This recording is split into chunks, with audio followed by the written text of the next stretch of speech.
Hello and welcome to the Sensibly Speaking podcast. This is Chris Shelton, the critical thinker at large.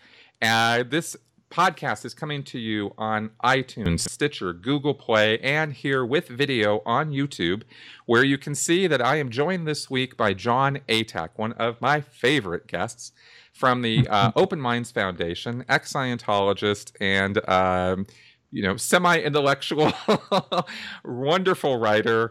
And always bringing interesting and refreshing views on Scientology from a historical perspective and moving forward with the Open Minds Foundation, working on not just Scientology, but other groups that engage in thought reform and coercive persuasion and all these terms that we have used over the last couple of years here to describe basically groups that do unsavory things for what look to be savory reasons, but often engage in controlling behavior that is not very good for people. So welcome, Jon, to the podcast. Thank you so much. Let me just first pick you up on the statement that I'm a semi-intellectual.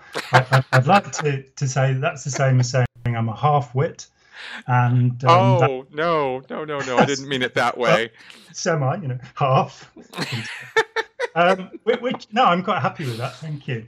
I have no intellectual pretensions. I lost them all long ago.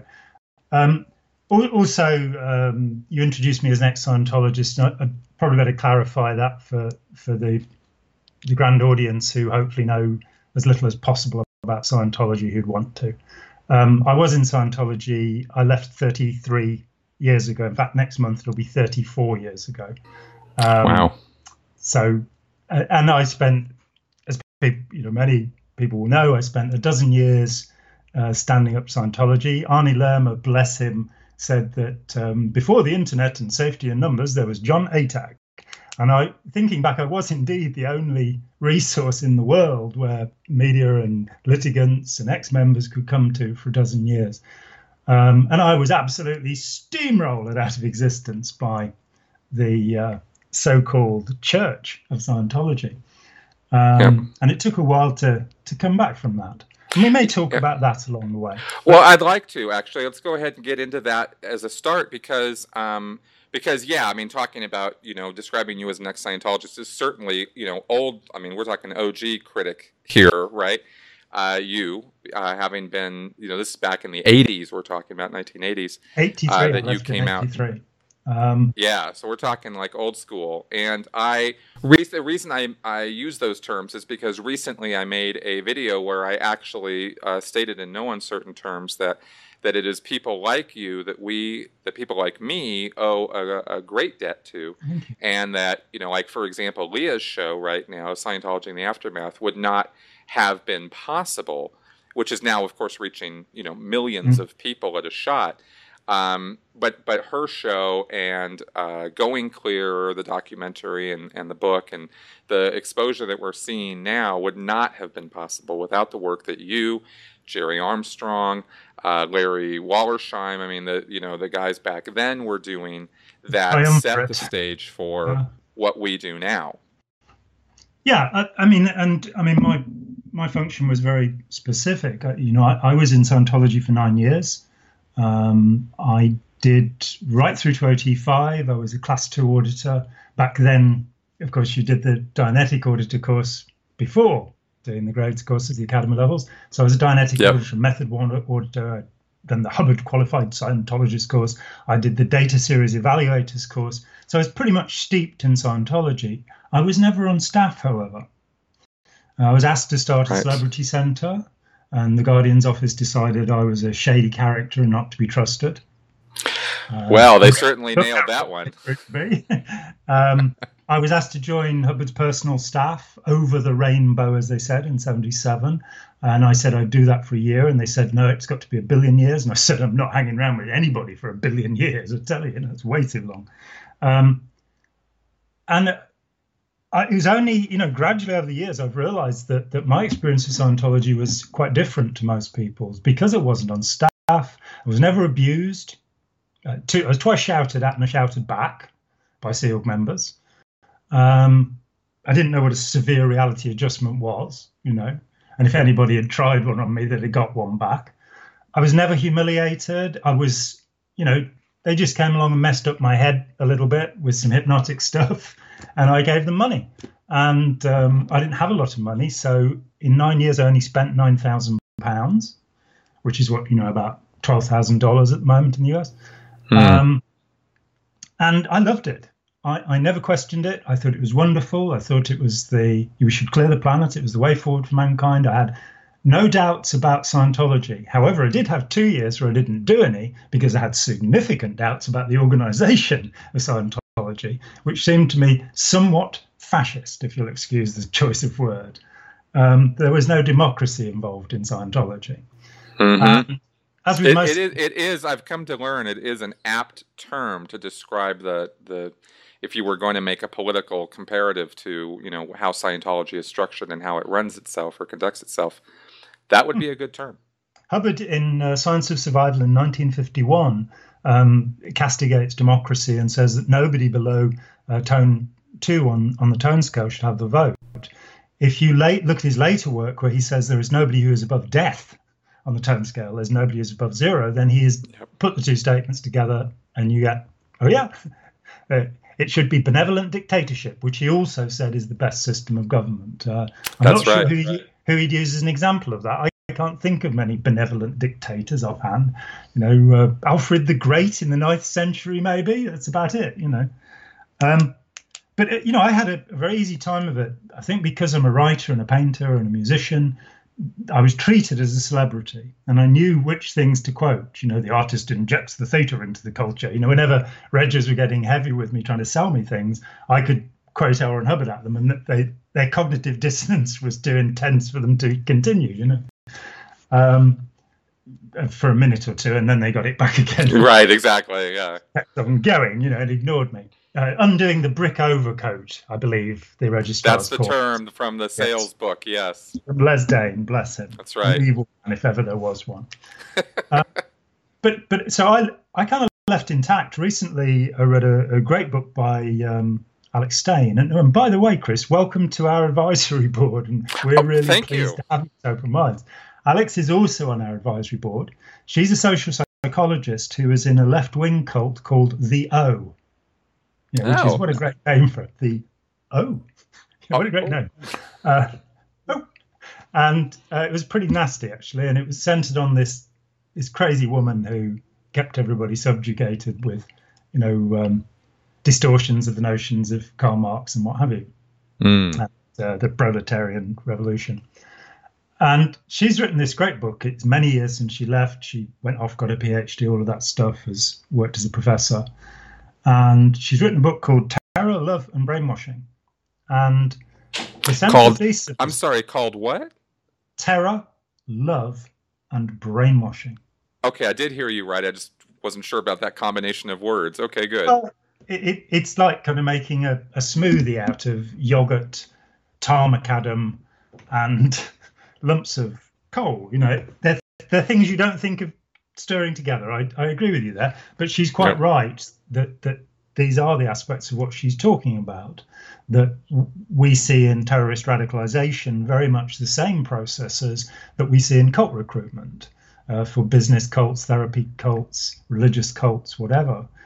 Because human psychology, as you well know, is human psychology. Wherever you go, whatever part of the world you're in, we follow certain rules, and we are quite easily tricked as a consequence because our educational system teaches us precisely nothing about the tricks and scams which social psychology has been unearthing really since the 1940s. Most of the work, the golden age ended in about 1973. But the thing social psychologists don't seem to be very good at is communicating. So we haven't actually learned about confirmation bias, learned helplessness, Stockholm syndrome, cognitive dissonance. All now phrases that are being used, which is good. And we don't learn much about critical thinking. That's for sure. That's for sure. She picks up on attachment theory, which was developed here by a guy called John Bowlby in the 50s and 60s and has moved along, which says, you can have a secure attachment if you're a child to your caregivers. You can have an avoidant attachment, where they ignore you, or you can have a dismissive attachment, where they go, oh, that's rubbish, you don't know what you're talking about. And this has been pretty well proven for the relationships of children to parents, and it's moved into the field of adult relationships. And another form has come along, which is called disorganized attachment. And in disorganized attachment, the person who is your caregiver is also the person who is damaging you. So they say, oh, I love you so much, come here, smack. Right. And this is how high demand, high control groups like Scientology or ISIS or VO function. And what I came to realize, I'm reading this book and I'm thinking, well, that didn't happen to me. I don't remember that. And it confirmed for me that I'd never had this disorganized attachment. I stayed with my family. I still had lots of people outside of Scientology I talked with, and I didn't talk in Scientologys to them. I didn't say, do you have a PTP or a missed withhold? To people, giving people misunderstood words so that they'll commit overts. There's the basis of Scientology for you. You come in. I came into the organization. The first thing they offered me was training routine OTTR0. So I had to find out what an operating thetan was before I could do the first damn drill. How sensible is that? Unless, of course, it was deliberate, But who knows? I don't think it was. But I didn't have disorganized attachment. I didn't look at Hubbard as a god.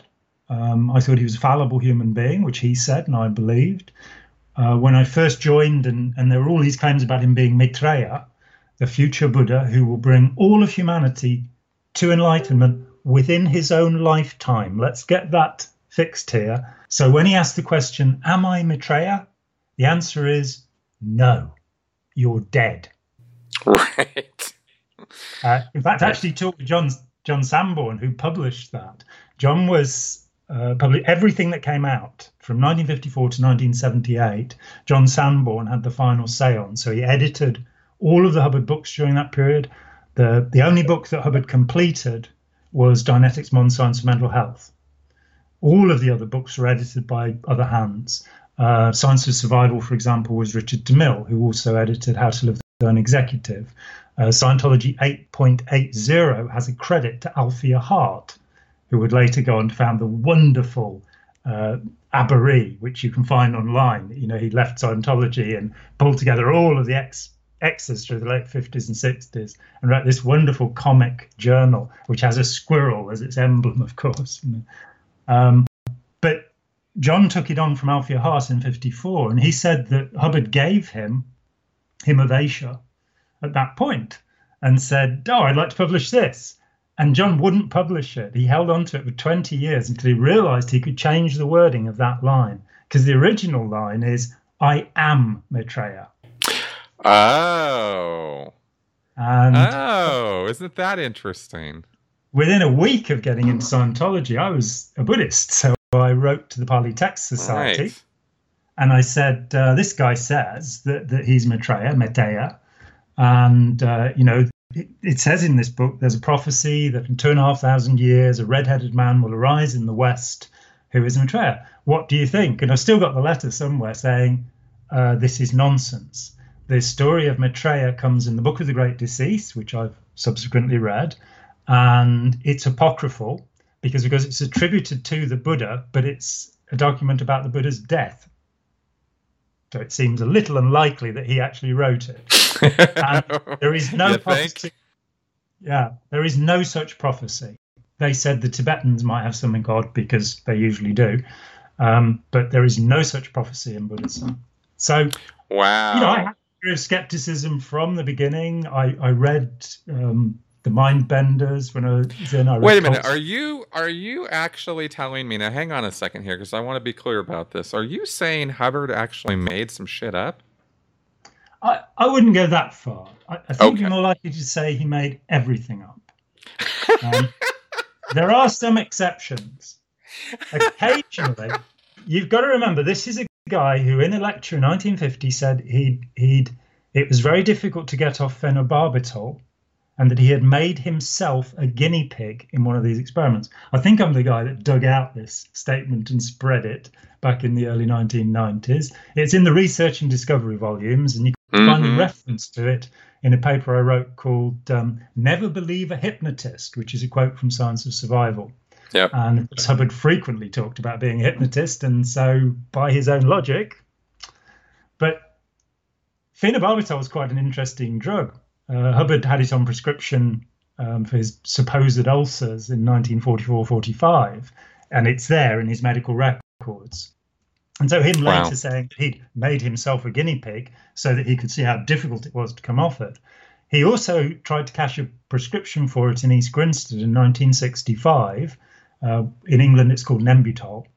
It's a barbiturate drug, a hypnotic drug, as they're called, though that's because the word hypnos means sleep. And in fact, barbiturates do not put you to sleep. They put you in a trance state. They put you in a very far out trance state. In 1965, he was still trying to get it with a prescription signed Dr. L. Ron Hubbard. This was a year before he resigned his doctorate in protest to man's inhumanity to man. Right. So one of the interesting things about phenobarbital is it's a close, very close cousin of sodium pentothal, which is called the truth drug. Truth serum, yeah. The Dianetic form of counselling was used during World War II by two men called Grinker and Spiegel. They were psychiatrists in the US Air Force in North Africa, and they were treating severely traumatized pilots and crew. You know, people who that had the cockpit catch fire around and stuff, and had been badly burned. And what they were doing was an abreactive therapy, whereby you relive or abreact the trauma. And okay. I've referred to it as a regression therapy, but maybe more accurately, it would be called abreaction therapy. Regression is good, but abreaction is the precise term for reliving. Good. To regress is to go back in time. So it is right. You're quite right. But it's an abreactive therapy. You're meant to re-experience your birth. You're meant to re-experience the sperm dream. I'm not sure how we re-experienced that, but I don't think I did. Luckily for me. I don't like to think of my father and mother doing things like that. Good grief. I'm sure they didn't. But phenobarbital was their drug of choice in doing this. Now, get this, the number one enemy of Scientology in Britain, the number one SP, I was told by the Guardian's office, was a man called Dr. William Sargent. He wrote a phenomenal book, one of the very first books about mind control, published in 1957 and called Battle for the Mind. So that predates Lifton. Yes, Lifton 61. Yep. I haven't checked. Somebody should check. Joost Meierloo wrote a book called Menticide in the 50s. The Killing of the Mind, Menticide, which is a bit extreme because I don't think anybody actually does that. But, well, of course you can do it, but you have to kill people to do it, basically. And the CIA really did try to do it and got very close with MK Ultra, MK Naomi, those wonderful things. Phenobarbital was used by Grinker and Spiegel to help these people to abreact their experiences. William Sargent was doing the same with British tank crews. Phenobarbital, and then the old Breuer Freud method of move to the beginning of the incident, tell me when you're there. So, sorry, I don't want to re-stimulate you, Chris. No, it's okay. Where could you communicate to a banana, just so that we don't get you upset at all? Right.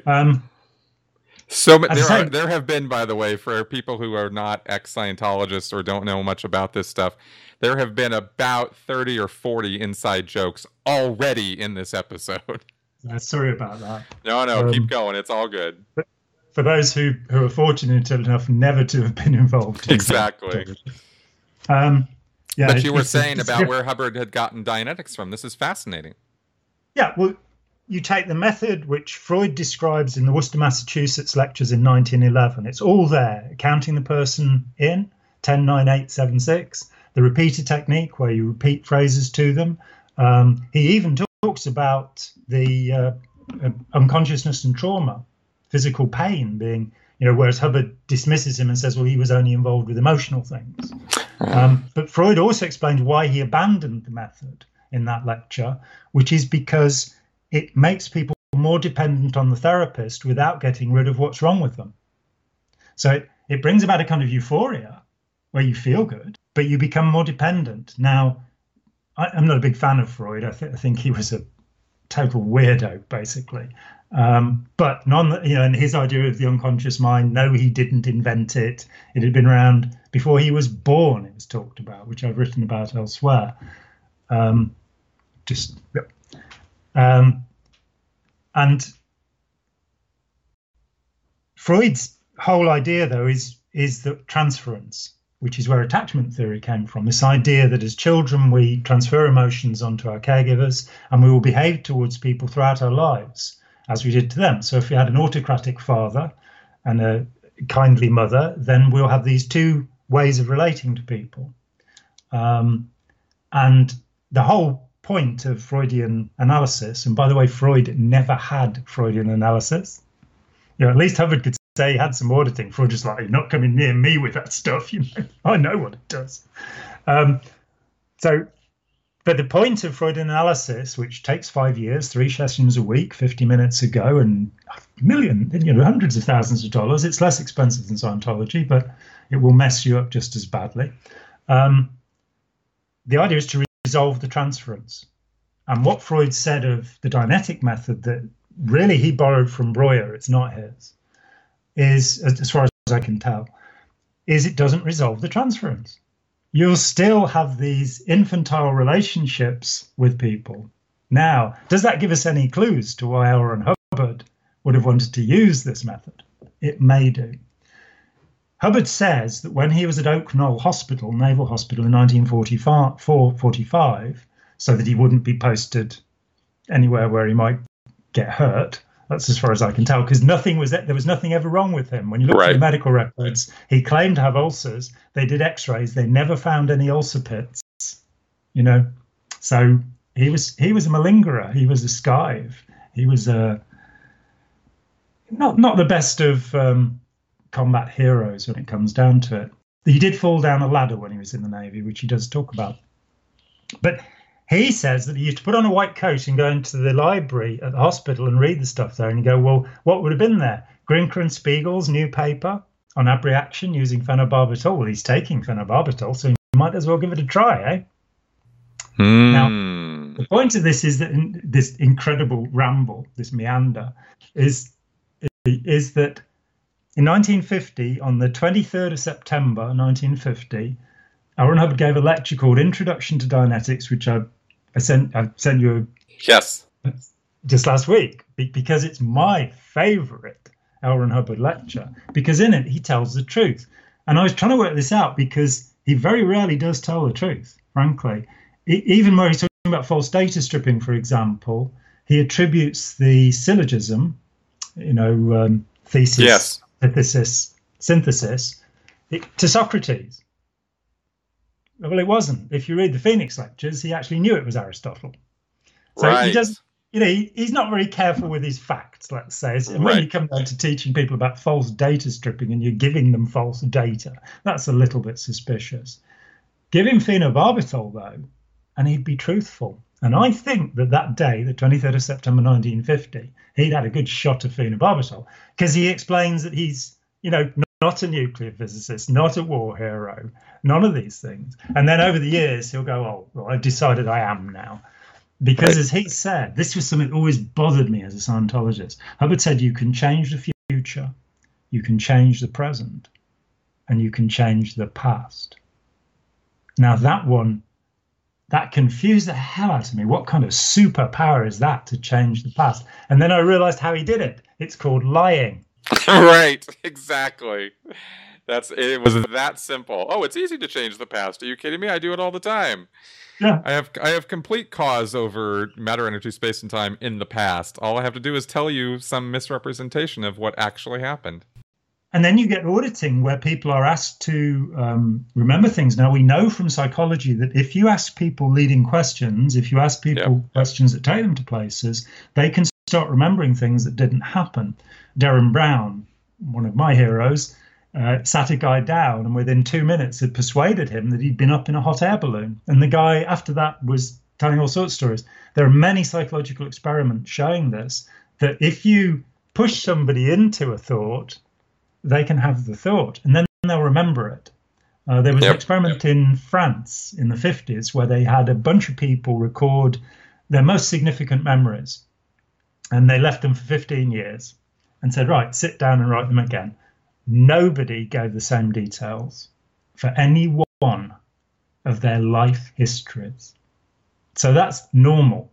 If you then have a process of getting people to remember their past lives, and I've yet to meet a Scientologist who could prove to me that they'd had a past life. I'm sorry, I don't mind believing in reincarnation and that kind of stuff. It's just that I've met over 1,000 Scientologists, and not one of them has given me a convincing demonstration that they could remember anything. It's like, well, yes, I was with Napoleon. Well, okay, speak some French to me. Right. That's right. I actually just recently talked about this in my last Q&A episode, actually last week, is wouldn't it be, they'll use that. They'll use this, you've done everything before that ever could be done under the sun, moon, and stars in the billion years that you've lived. And you've had every skill, you've done everything, except you've never done Scientology, because Scientology never existed before on our, quote-unquote whole track. But I said, but nobody plays the piano, speaks other languages, comes back with these amazing inventions from, their whole track memories. And wouldn't it be like the biggest, hugest, most amazing selling point of Scientology if even one person could have, come back with those kind of skills? And Hubbard alluded to it, I think, in one or two lectures and then dropped it because, of course, it's so easily disproven. Because nobody's doing it. No Scientologists are doing that. You have no recall of amazing skills and abilities and languages and stuff from your past. So, so it's just, just more nonsense. This last weekend, I stuck a piece up at the bunker about the promises of the grade chart, and I only did the lower levels because, time is limited in this world. But in fact, when you go to the upper levels, the promises that were made before 1974, when the bridge was utterly revised, one of them is whole track recall. And I think it was OT3, that you would be able to remember everything that had ever happened to you.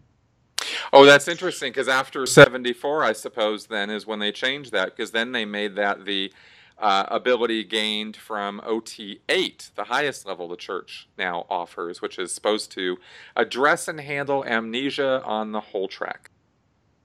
Yeah, it's at cause over physical and mental matter, energy, space, and time. Yep. That's the 1970 definition, and that's been diluted a little. And I think it's now is willing to pay money for the next billion years. Exactly. That would be the honest ability gained from Scientology. Yeah, it's just astonishing. And I mean, I fronted my article, my blog, by saying we always deliver what we promise. This is a Hubbard policy letter. We always that's right. deliver what we promise. Senior policy. So when we say you will be able to communicate freely with anyone on any subject, you will have that ability. Anyone, except for suppressives. Right. And except verbal tech, that you're not allowed to talk about technology or Scientology, and accept your own case, which is to say your own problems, because you have to pay somebody to talk about them. But apart from that, I don't see any small print, it says you'll be able to communicate freely with anyone on any subject. And if you can't, then you want a grade 0 release, and nothing above that on the bridge will work. That's right. If one lower level is out. Now, most Scientologists aren't allowed to communicate with me, so I can't check whether they can communicate freely with me or not, because they have to have an approval in writing from the International Justice Chief to talk to me. Or me too.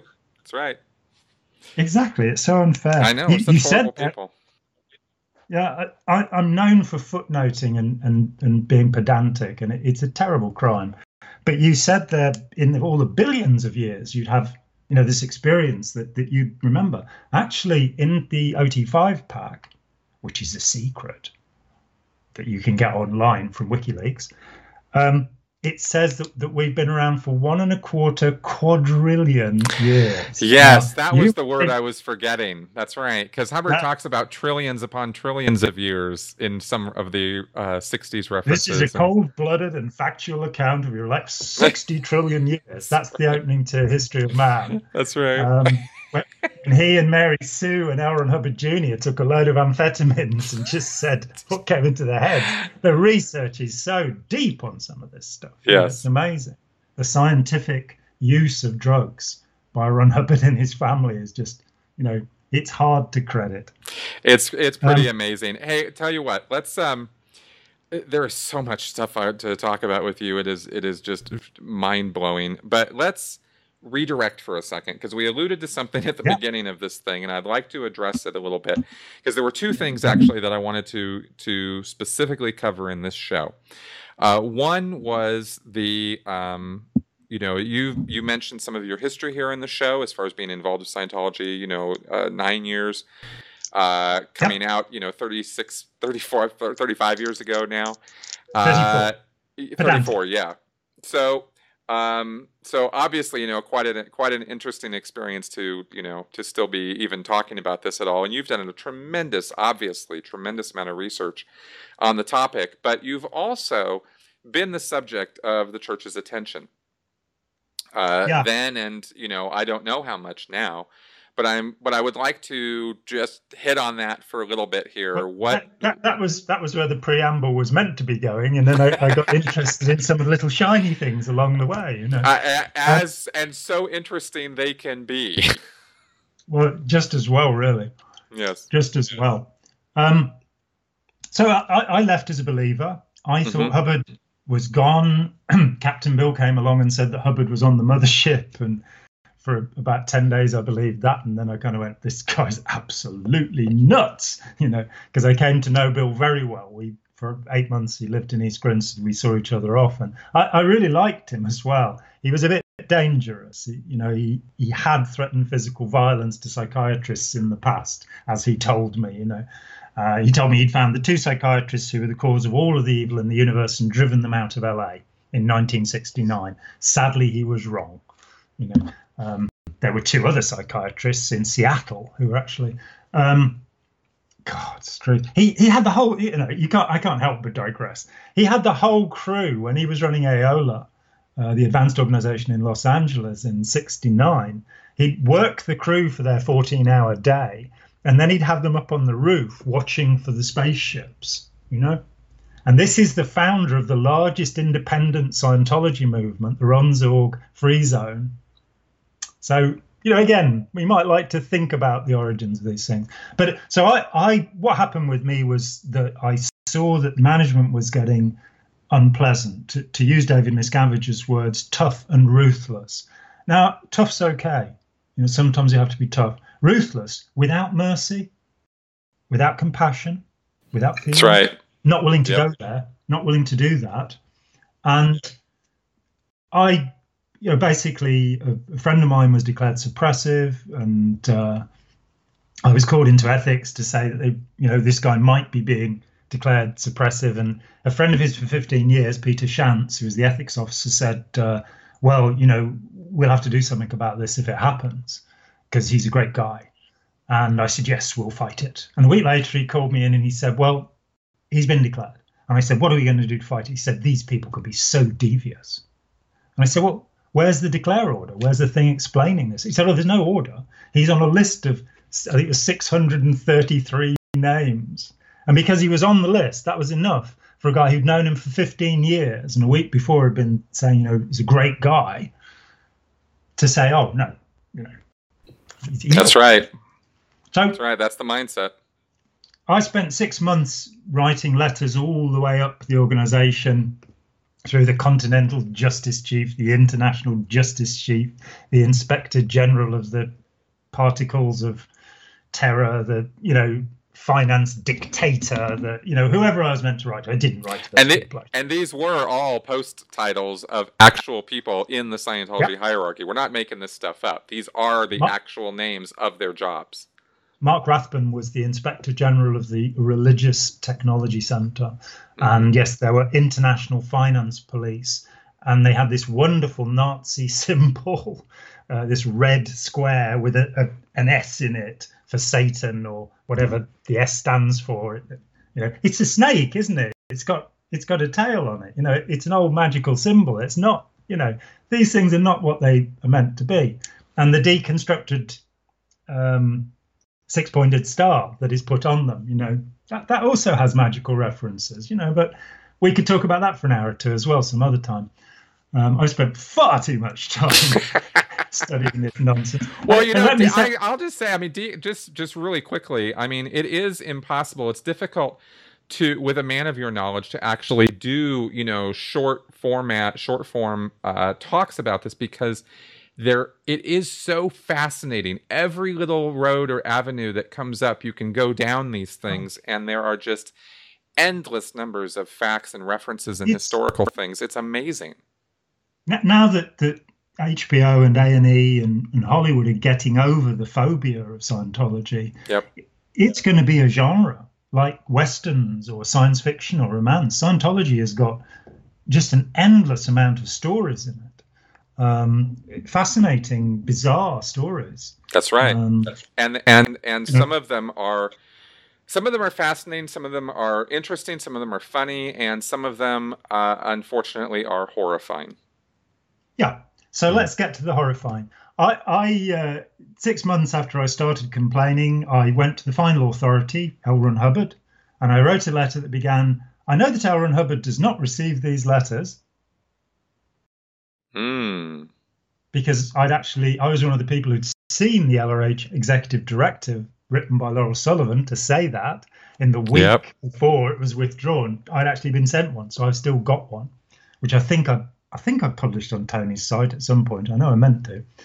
And you'd get initialed, L. Ron Hubbard, and then you'd have initials written above the signature, which was the initials of the guy who'd actually written the letter. That's right. But so I know that L. Ron Hubbard doesn't get these letters. All mail sent to me will be received by me. It doesn't say it'll be answered by me. It says it'll be received by me. And standing order number 1. So I know L. Ron Hubbard doesn't get this, but this is the last recourse in Scientology. My friend has not been given a committee of evidence. Therefore, by policy, he should not have been declared suppressive. He has the right to face his accusers under Scientology ethics policy, and he has the right to have a written declare order after the findings and recommendations of a committee of evidence or a bureau of ethics or whichever cowboy court is sitting at the time. I don't think I worded it quite that way. And I got this letter back that said, of course I see my letters. Didn't say answer, it said see. Of course I see my letters. And your letter is on my desk, and he can apply for a committee of evidence. And so I'm done. And I started talking to the suppressives. I went to my friend and said, who do you know? And he knew all of the people at the top. So I started talking to them. And I wrote a little thing saying, I think policy is being violated. And I got I was in Scientology for 9 years. I only had 2 knowledge reports filed against me in that time. Wow. 2 negative reports in 9 years. I had commendations in my folder. I was a really good boy, The first one was when I first got in, and I'd done 5 2-hour sessions of opening procedure by duplication on this guy, walking backwards from wall to wall, pick up the bottle, pick up the book, what's its way. And after doing 5 sessions of this with this guy, he finally, said he felt better or what have you, and I was able to get away with it. And I made the mistake of commenting to a fellow auditor how tedious this was. So that was my first. Up until this time, 9 years, that was the only time I've been reported for any infraction of policy or tech. Okay. And then I wrote this thing saying, here are policy references. Is the organization doing this? And one of the people I sent that to, I sent it to about 20 people, putting an ethics chit on me. How dare I say, are we following policy? And I found myself instantly and urgently at the centre of the UK independence movement. We had a meeting at the Crown Hotel on the 18th of October 1983, which you can still find on the internet somewhere. I talked a guy out the night before, a film maker, the night before. He filmed it for me. He gave me the tapes, and then he went back in. That was my first attempt to talk somebody out, you know. And I wasn't talking out of, I was talking about the Church of Scientology, the mother cult. I wasn't trying to dissuade him about Hubbard because I didn't know about Hubbard, or I thought Hubbard was, you know, okay. And that meeting was the first harassment. The first public moment was the first harassment. Mike Garside and Robert Springall, who were both working for the Guardian's office, as it was called in 1983 still, stood outside with clipboards recording the names of everybody who went in and asking us questions. About 60 people turned up. It was the first public meeting of its type in the United Kingdom in the last 1.25 quadrillion years. Got it. And from there, it kind of escalated that, you know, whenever two or more are together in the name of Scientology having a discussion, one of them will be reporting back to the Guardian's office, or the Guardian's Office of Special Affairs, as it became. I like to call it GOSA, not OSA, because it's the same thing. You know, I love that. I love that. Thank you. You see, I sometimes, you know, I'm quite clever in small ways. But you know, I noticed that while they'd sent the kind of senior honchos like David Gaiman and Jane Kember off to dig ditches, literally, at Gilman Hot Springs, because David came to our meeting at the Crown Hotel. There's this great talk. He comes in and he stands there rubbing his nose, which we're told is a sign of lying by the police. He probably just had an itchy nose, but he kept saying, "Go another mile with the church. Remember Ampronistics," he said. And I'm sat there going, "Remember what? What are you talking about?" It was a splinter group in 1965, I later found. "Go another mile with the church." And eventually Captain Bill bellowed him off the stage. "I have been with Ron for more than many centuries." The woman in the front row said she had a headache for a week, you know, after Bill could shout, you know. Well, he did have one OT ability, possibly. But David had been sent there and he talked about it. He actually said, you know, "I've been out there and I've done this stuff." And, you know, he wasn't very happy about it, but go another mile with the church. They didn't send Branch 1. Branch 1 was not disbanded. The group that had actually done the break-ins, if they weren't caught, if they weren't named, they kept their jobs. So Miles Mellor and Peter Stumkey in the UK. Stumkey was still running harassment in 1991. You know, 8 years after the dissolution of the Guardian's office, he was still doing it. So, you know, that was yet another lie, I'm afraid. Those people then started their campaign. It went on for 16 years. And now we're talking about the campaign against you. Yes. From 1983 till they dropped the final court case against me in 2000. And how many court cases? I lost count. They sued me in New York. I made a precedent with A Piece of Blue Sky. It's the first book that is not concerned with matters of national security to have been prohibited from publication in the history of the United States. In fact, it's the only book. Wow. Okay, now just for everybody who doesn't know, this is the book you wrote about Scientology, about L. Ron Hubbard, about the whole scam. It's called A Piece of Blue Sky. It's now called Let's Sell These People a Piece of Blue Sky, because which is the whole something awful happened. The 1990 edition was pirated by a middle-sized American publisher who are still publishing it without my permission, without any contract with me. And that book, actually, we had to extract 60 quotations from it because for a brief time in American history, there was this ruling of precedent on unpublished copyright material. J.D. Salinger, who wrote The Catcher in the Rye, sued a biographer for using quotations from, I think, 78 letters, which were in a public collection. And he said, "But I could profit by publishing them. So there's a fiscal profit, so you can't quote from them." And he won. Hemingway estate followed, the Stravinsky estate followed, then Russell Miller's book He won his judgment, but was told by the judge they can still sue you under this precedent. And so his publisher actually withdrew the book in the US. I think they only sold 10,000 copies, but they then withdrew it, which is a shame because it is a superb book.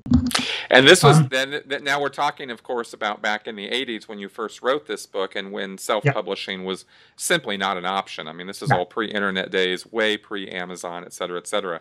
We have it so much easier now in terms of how to get the word out. Anybody can publish anything, whether you can get it distributed or not. But because the 60 passages were missing, because there was a pirate edition, in 2013, we published the unexpurgated edition, which has all 60 of the original quotations and actually rather a few more. So where Hubbard, in his private journal during his visit to China, which was actually is not one of the Armstrong documents, I mistakenly believed it was something that Jerry had, that Omar had given to Jerry to protect himself. But in fact, the journals were entered, all three of Hubbard's teenage journals, his China journals. I don't know if they're online. I'm so out of touch. I actually stopped doing this 20 years ago and just come back and talk about it. I haven't done much more work, so I don't really know what's out there. But I mean, I sent you the Skipper letter, didn't I, last week? Yep. And which is just incredible. It's August 1938 letter where Hubbard says, "I don't believe in immortality." You can have artistic immortality, the barred note, the painted canvas, the printed word, and hard graphite. It says graphite in the original, not granite, but we're not going to worry about that. There is no personal immortality. And you're going, this is the guy that built Scientology? What are we talking about? There's no reincarnation if there's no immortality. Yeah, exactly. And this was 1938. I wonder that he didn't change his mind later on that particular idea. Well, because I do firmly believe that he did fall for his mythology. I do believe that. I'm going to show that he didn't. 1968, The Shrinking World of L. Ron Hubbard. Charlie Nairn asks him, "And you believe in reincarnation?" He refuses to answer the question. He then asks him, "But your followers believe in reincarnation?" And Hubbard goes, "Oh, yes." Yes. Now, that's as close to an admission as you get. When you're dealing with Barnum and Bailey, you have to be very careful about all of the material. Did Hubbard believe in... What did Hubbard believe in? Well, Hubbard founded Narconon, which is to get people off drugs, yet he was a multiple drug addict. He was an alcoholic, he was a chain smoker, 100 cigarettes a day. The most addictive of all drugs and one of the most damaging too. It kills more people than heroin. He was taking phenobarbital and boasted about it. He said, take amphetamines. If you have to grab hold of something, take amphetamines. So he'll say one thing one day to please one audience and another the other day. Now, if you figured that you could make money by getting people to remember their past lives and you were an unscrupulous narcissist, what would you do? I know. It's like I've said, from the get-go, he was a complex guy. His character doesn't easily surrender to one-word labels. Let's put it that way.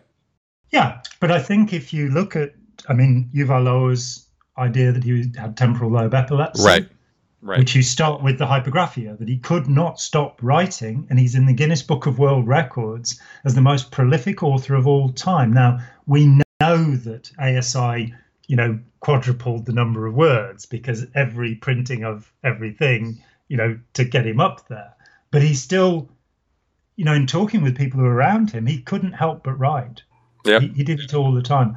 I think there's a perversity in his belief system, and he probably... like the Red Queen could believe 13 impossible things before breakfast. Mm-hmm. And that he was so uncertain of himself. I would say he was a vulnerable narcissist. Whatever else, temporal lobe epilepsy doesn't necessarily make you a bad person in any way. Mm-hmm. But I believe he was a temporal lobe epileptic. And I've done a fair amount of work with Yuval on that to show that, but we still haven't published anything yet.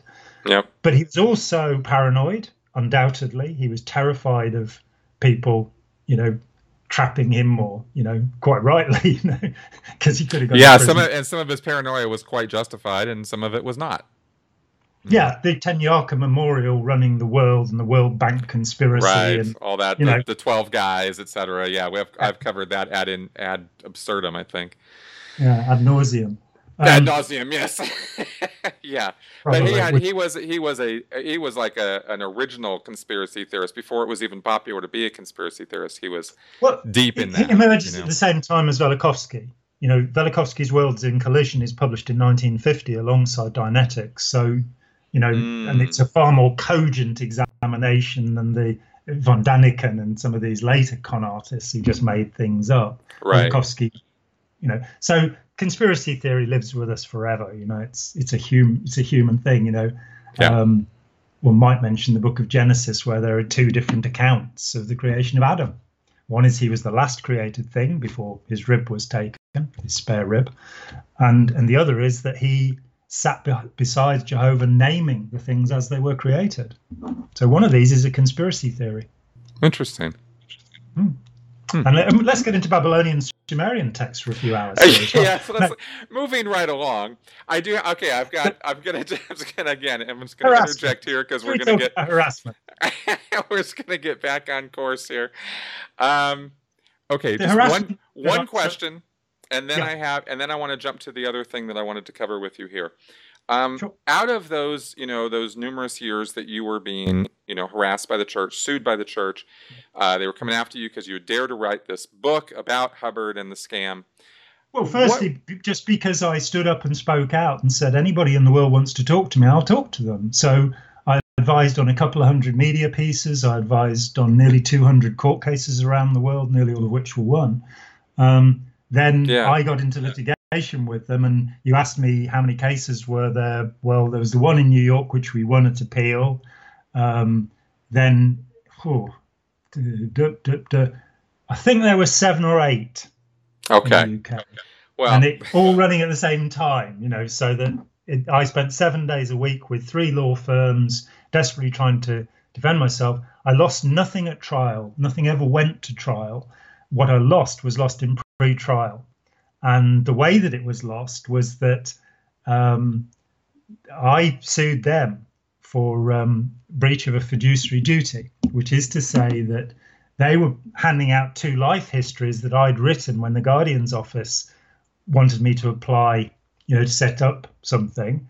So these letters were covered by priest penitent confidentiality. They were covered by employer-employee confidentiality. They were covered by therapist-client confidentiality. They said, well, what did you do as a young man?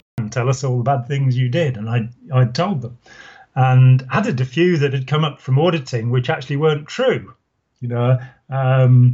It's amazing what a little bit of false memory syndrome auditing can do for you, frankly, which we were talking about before. So, for example, I believed that I'd taken opium twice, whereas what I'd actually taken was the scrapings from Iranian poppies, which are garden poppies, which don't contain any illegal drug. So that was my whole history. Scientology goes around telling people that I was a heroin addict. Of course. Of course.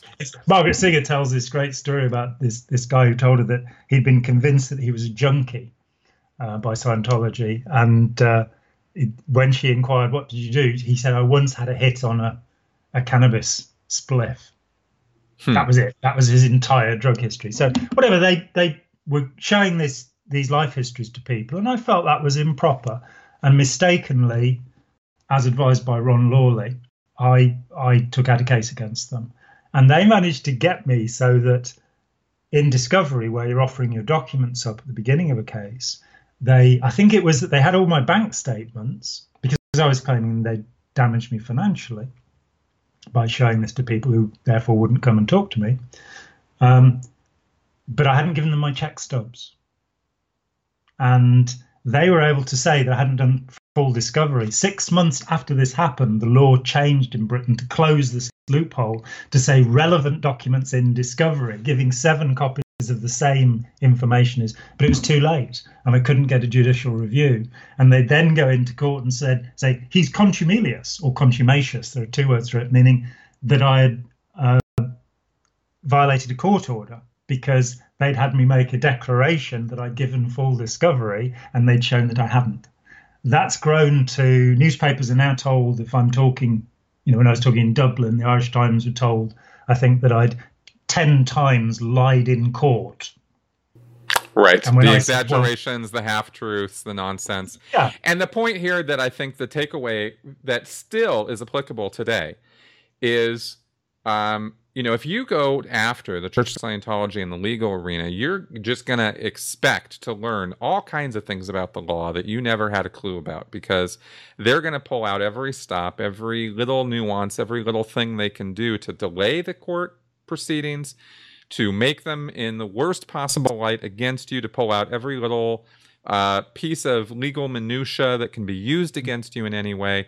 You can expect all of that to happen because the church has nothing but money and time to burn fighting its critics. And and this is so often asked, why just that why I get this question comes on my channel all the time. How do they get away with this? Why doesn't the FBI go after them? Why doesn't the IRS go after them? Why doesn't the government go after them? Well, if the government or the FBI or the IRS or any of these other groups go after the church's tactics are the same. And these government agencies don't have, people think that, they have this idea that there's this unlimited legal budget that these groups have to go after groups like the church. Mm-hmm. And they don't have unlimited budgets. The church pretty much does. And so they'll fight these things, and this is one of the reasons why these cases don't even happen in the first place. And you, unfortunately, had to live through this and experience it personally, just you yourself, to show as really kind of a demonstration of like what the church does. Yeah, if you look at the IRS when the IRS rolled over, Scientology dropped 3,000 lawsuits, I believe. That's right. That's exactly 3,000. Right. That was about against not just the IRS, but against individuals within the IRS. The harassment is massive. I only once talked with the IRS. I was in Reno in about 1990, 91. And this great guy, Bill Jordan, had his business green raided, and he was really annoyed at the Scientologists who he reckoned had done this. And so I was there trying to help him sort his case out. And he got me a meeting with the IRS. And this agent sat down very cagey. And eventually when he realized, and I think by then, having published a book about them, it was pretty safe to say that I was safe. But this guy finally said, it's the biggest case the IRS have ever had. It's the only case where we've had more than 1,000 agents working on it. And in the end, they took a settlement of $12 million, where Hubbard, when he died, left $648 million. So if you work your percentages, they just ran away, basically scared. So they showed, they could topple the IRS. I held up against them for 12 years. I was told there were 9 missions sent from America to destroy me. Hubbard's Dictum, 1955, every Scientologist should read it. It's called The Scientologist, A Manual on the Dissemination of Material. I didn't read it until after I'd left because it's not on any course. It's in the technical volumes, or at least it used to be. Mm-hmm. And it says the law can be used very easily to harass. The purpose of the suit is not to win. If possible, ruin him utterly. Now, to ruin him utterly in my case meant you don't just get the Church of Scientology harassing you. When a Scientologist has to do what's called a liability formula, they have to deliver an effective blow against the enemy. So many times I couldn't say whether it was an operation coming out of the Guardian's Office of Special Affairs or was some Scientologist who was trying to get back in and curry favor. My house was broken into twice. People who came to see me would steal things. I couldn't turn anybody away. Somebody came, Scientologists all look the same, they all act the same. And if they're working for OSA, GOSA, whatever, you can't necessarily tell. And because in 1993, I was actually able to turn the InvestAid, the head of investigations for the UK came to see me, and she changed her mind about what was going on after talking with me. So my policy was always, I'll talk to you, whoever you are and whatever's going on. The problem was if I left them in the room, they'd steal things, so I'd come back and a book would be gone, or something like that. one day I was woken by my neighbor coming into the house with this guy behind him. And I was like, what are you doing, Bob? And it was like, oh, this guy said he'd got to come into your house and I've got a key. And the guy ran. The rumor mill, the noisy investigation that you ring people up and say, we've got some wonderful, juicy criminal stuff already on this person. Yep. So you set about destroying the reputation. Eugene Ingram, the famous Eugene Ingram, possibly one of the most unscrupulous people ever to live, thrown out of the Los Angeles Police Department for his relationships with drug dealers and pimps. He traveled the world collecting information about me, trying to prove stories. He went to Australia along the way. He visited my parents. My father was in his terminal illness at the time, and he was door-stopped by this crazy man. He visited my mother-in-law, who made up some very interesting things, as mother-in-laws sometimes do. And they printed a booklet, which was put in through the door in every house in East Grinstead, because the local churches in East Grinstead were all handing out My Total Freedom Trap. So this was their counter. I was placarded. People would walk up and down on the pavement with signs. I gave a talk in Berlin, and there were 50 people with placards calling me an anti-religious hate campaigner. Now, I'm not anti any religion. I'm anti the techniques of Scientology. Right. I'm pro-Scientologist. I have always been pro-Scientologist. I'm not at war with anybody. I'm not trying to hurt anybody. When Ron Hubbard died, I wept because I felt that the chance to redeem him was gone.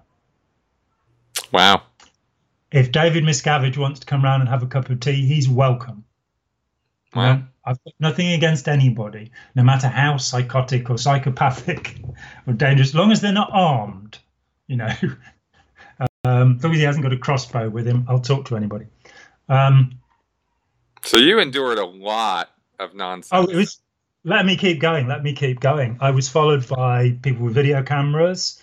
Whenever I went to the US, I was followed by armed private detectives, J.J. Gores, Donald William Cooper, armed with guns, which they would make sure you knew about. It's a little bit intimidating. My wife would, I remember I was in Denver once, where you are. That's right, yeah. Yeah, there you go. And long ago. And thankfully, I missed my plane from Denver to Los Angeles because my wife had a call saying, this is British Airways and your husband's lost his luggage. Could you tell us which airport he's at? And she did. And she told him the flight I was meant to be on from Denver to LA. And then she went, but he's not flying with British Airways. I worked with the Whitfields once, and somebody called my wife and said, this is Jerry's dad. Where is he? We've got to get in touch with him. And sadly, she gave them the phone number of the place where we were. And we got 7 carloads. This is 200 miles away from East Grinstead. We got 7 carloads of people from East Grinstead. We had people with long Tom lenses watching us. Jesus Christ. We did an intervention for 4 days, and they didn't manage to find us. Then they went to the newspapers and accused us of kidnapping, and we had to deal with the newspapers who wanted to report this kidnapping. They sent us flowers thanking us for all our good work, all sorts of nasty things. The main thing is they're saying, we're watching you. Probably the worst thing was a man, I'm going to name him, okay? You willing to take the libel suit? This is a man whose name is Cyril Poulter. He goes by the name of Charlie because who wants to be called Cyril? He tried to become a member of Parliament, standing for the National Front, the British Nationalist Party, which is our far-right party. He was a member of the Royal Ulster Constabulary, he told me, in Northern Ireland, doing horrible things to Irish people. And he came along and claimed that he'd left Scientology. But what was actually going on was he worked for OSA for about 2 years. He took a room in a house facing my house so that he could film everybody who came through my door for 2 years. Then he volunteered to be my driver. So he was actually, taking me to places to meet people. It was that bad. At the same time, I had a woman whose husband was a record producer, and he had multiple sclerosis, so he couldn't do any more Scientology. And so that she could do more Scientology, after a year of calling me up and asking me all sorts of questions and me doing my best to help her, she phoned me up and said, look, I was recording all the calls. All the questions came from OSA. I'm so sorry. I had another woman who, she was a second generation. Her husband was second generation. They had 4 kids. Her husband got multiple sclerosis, and out they came. And she spent, I think, 2 years basically recording things until eventually she wrote an affidavit against me. I mean, my favorite was very early on a guy called Brian Day, they're one of the Scientology dynasties, the Day family. And he came to me and he said, I used to run Branch 1, the harassment covert data collection, they call it, division in London. Let me help you to do stuff against Scientology. And I said to him, Brian, I left Scientology just as soon as I found out that that's what it was doing. And I am ashamed that I flowed any positive energy into a group that was destroying people's lives. And anyway, I'm not in charge.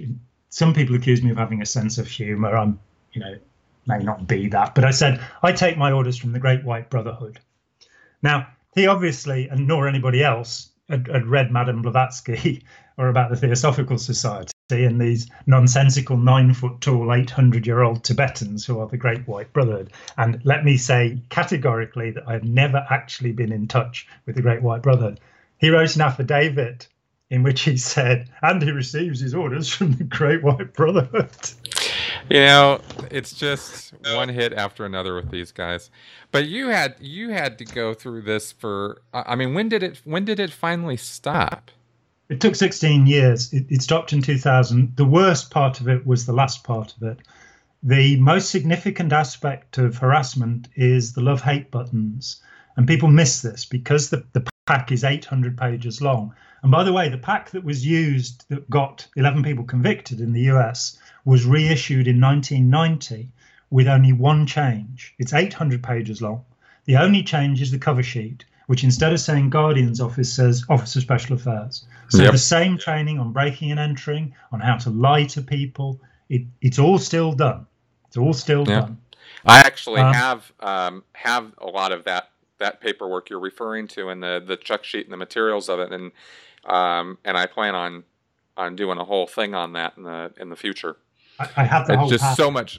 Yeah, I've put together all the books and the references. Yeah, and it's this huge. If you printed it all out, it's gigantic.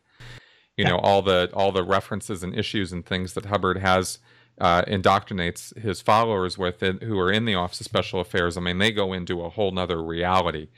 But it's only in the investigation department that you will see that material. So that's right. When I was a Scientologist, super confidential. I didn't know anything about Fair Game. Disconnection came back in September '83 when I left, because I was not going to do that. And when I found out, the horrors in the 60s, the chain locker punishments, the overboarding. I mean, Otto Roos was keel hauled. They put him on a rope under Mary Sue Hubbard's orders and dragged him under the keel of the Avon River. Now, fortunately, he was a merchant seaman who knew judo, which meant that he knew that boats have a rubbing strake, a metal bar, which if you are not a sailor, he would have dropped on his head onto that and it would have killed him. Because he knew it was there and knew judo, he bounced off it. And luckily, he didn't drown coming back up. But that's how, I think it was Joe van Staten who was dropped into logs floating in the sea, overboard him into, this kind of stuff. The harassment was daily. I was reported for all of the things you reported for to the police. I was, of course, any critic traditionally happened to Paulette, happened to Cyril, you're reported for child molesting. And I woke up one day to find a police officer and somebody from social services ready to take my 4-year-old daughter away. That can be a bit distressing. That is horrifying. But the worst part is the love-hate buttons. That if you are dealing with ex-members, their folders are culled, as they say. Good misuse of a word there, cull. Hubbard was very big on the importance of understanding words. And they find out what you love and hate. So if you, for instance, are homophobic and you're an ex-member now, and there's somebody they want to divide you against, they will use one of their sleeper agents, and I'm afraid they're all the way through the independent movement, wherever you look. It's how it works. You know that, for example, David Mayer at the Advanced Ability Centre, one of their board members was reporting, right from the start. Yep. And that's the way they do business. This is a religion of some sort, like the Thuggees in India, who murdered people as part of their religious practice. Knowing that you're homophobic, they'll get their sleeper agent to say, well, actually, he's gay. Or he says you're gay. And they will say something to you that you won't repeat to the person. They will sunder your relationships. What happened to me was that at the end of the run, I held on. I mean, it started getting nasty around about 1989. I didn't have any funding. I had to, do some media work, some litigation work. And eventually by 91, I had to start doing interventions, which I really didn't want to do. And I did them. I'm totally happy about the ethical nature of them. Never locked a door on anybody, never used any hypnotic procedures, and everybody who spoke to me left. Wow. Only the people who refused to speak to me from the outset stayed in. And it wasn't my intention for them to leave. It was my intention for them to make a better informed choice. What's more, none of them continued in the independent movement. None of them continued to love Hubbard. And all of them went off and got lives. The worst thing is when the people in your own inner circle are turned against you. And, I knew that Scientologists were against me. It was impossible to stay afloat. Financially, it was impossible to stay afloat because there was no government funding. I've heard that the CIA fund attacks on Scientology, but I'm afraid none of them came and volunteered any money to me, nor did anybody else. Indeed, before Russell Miller paid me to be his research assistant, nobody had paid me anything. And that was in 1986. So I'd managed to keep going on the generosity of my business partner, Mitch Beattie, and by doing a little bit of work that would support me. But then I came to this place where, it really mattered to me. It really bothered me that so many tens of thousands of people were being tricked and trapped. And, I was finding out more and more horrors about the way people were being treated, physically and psychologically, the trauma, the imposition, just the ordinary everyday life of the Sea Org member as a slave. Yep. As what can only be defined as a slave. That's right. It is the only applicable word. And it seemed that nobody was going to do anything about this. That governments didn't care. They were intimidated after the reports of the 60s and early 70s, after the IRS's brilliant cases against Scientology.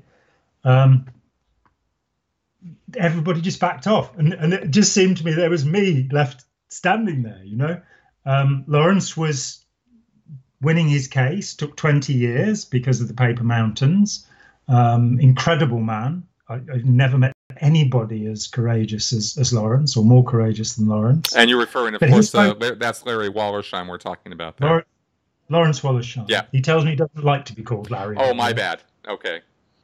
Well, he may have changed his mind since then. It's about 25 years ago that he told me that. So I've tried to always call him Lawrence since. But his focus was on his case, and then upon working with Bob Penny to establish FactNet, and which was really a way of making his case documents public. Yep. Originally, I became president of that, but I really didn't have that much to do with running it. Lawrence and Bob did the work. I just got shot at. That was back in '93. Jerry was defending himself, really. My situation was different. I was putting money in. I was putting information. There was an interesting Freudian slip, money. I was putting information into the public record and talking to people and helping anybody I possibly could. And I think I lost sight of why I was doing and what I was doing. It was just, inertia that I was in this direction, and I wanted this material to be known. In fact, when I finished Blue Sky, I wanted to retire and leave East Grinstead, which was a stupid place to live if you were concerned with Scientology. Like, oh, let's go and live in Clearwater. Yeah, exactly. The harassment diminished so much when I left in 1994, but I got caught in it that I needed to do it, and it was being done. Then towards the end, people I knew started turning on me. And the first thing was, look, Jon, why don't you just walk away? And it's like, you can't walk away from litigation. You can't. You can't say, okay, I give up, because you'll have to sign contracts. And that contract will be a silence contract, like the one that Jerry Armstrong has, that says he can't even talk about his own life. He can't talk about his own experiences. I mean, in terms of violation of constitutional rights, that's just unbelievable. But, he's got tens of court decisions for contempt against him because he chose to speak out. He fell silent for 2 or 3 years and then started talking again and being harassed again horribly. Very brave man, Jerry. Very brave man. He could have just gone back to Canada and shut up. He didn't need to do any of this. But when people started, my close friends, the people I was closest to, started to walk away from me. And I was probably pretty frantic by this time. This was emotionally somewhat distressing, to be daily harassed, not to be able to trust any of the people you knew. And I mean, really anybody outside of my own family, because you'll talk with somebody in an unguarded moment and they will go and tell that to somebody. And as I think it's MI6 who say, once you've talked to one person, you've talked to 11.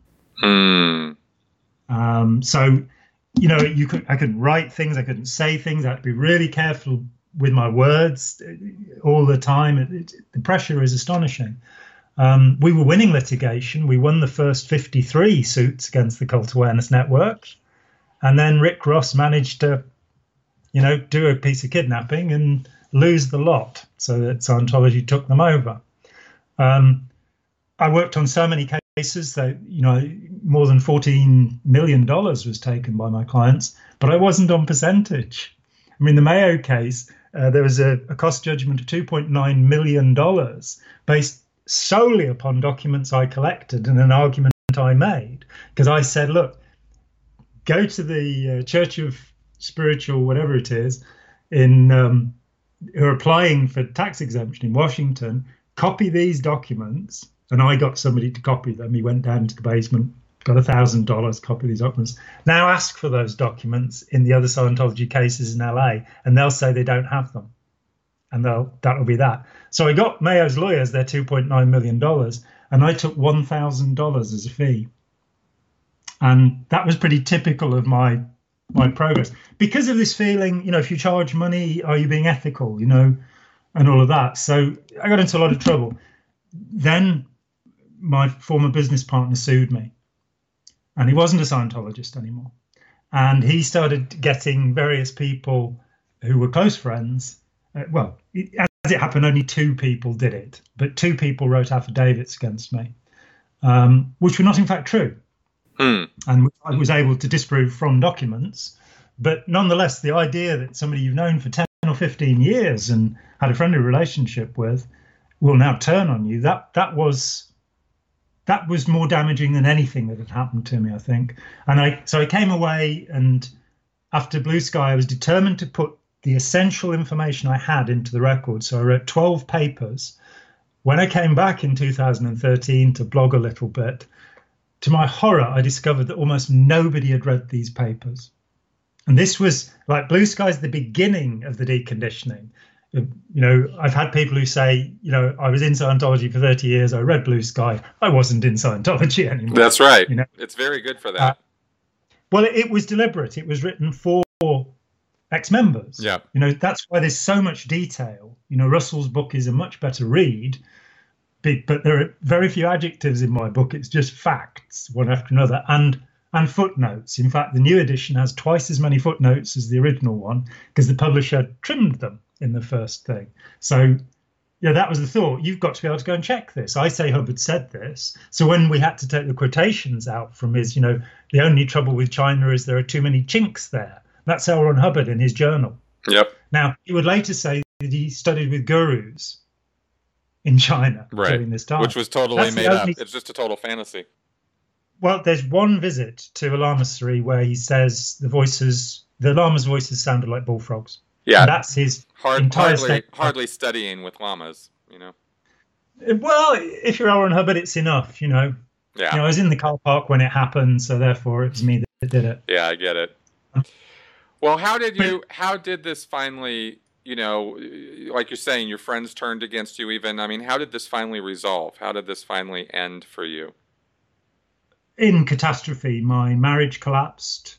And had been collapsed for many years because my wife, when we left, didn't want me to speak out against Scientology because she was frightened.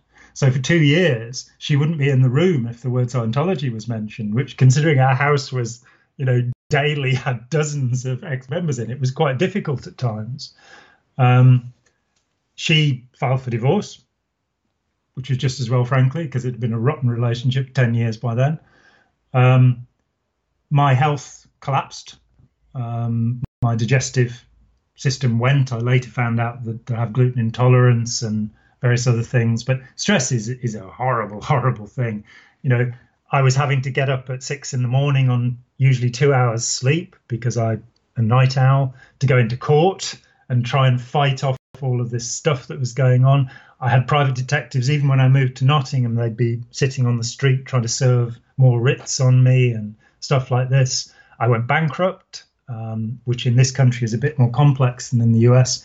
I was bankrupt for 3 years and I had 4 days of public hearings with just me on the witness stand and Scientology's lawyer with 28 box folders in front of him pulling at me. And at the end of it, after 4 days, the judge said, I think Mr. Atack is right, and actually supported my statement that it was just pure harassment. But 4 days, and during that 4 days, there was only one thing I was worried about, which was if they asked me about Ron Lawley, because I'd fought Ron Lawley's case for 10 years.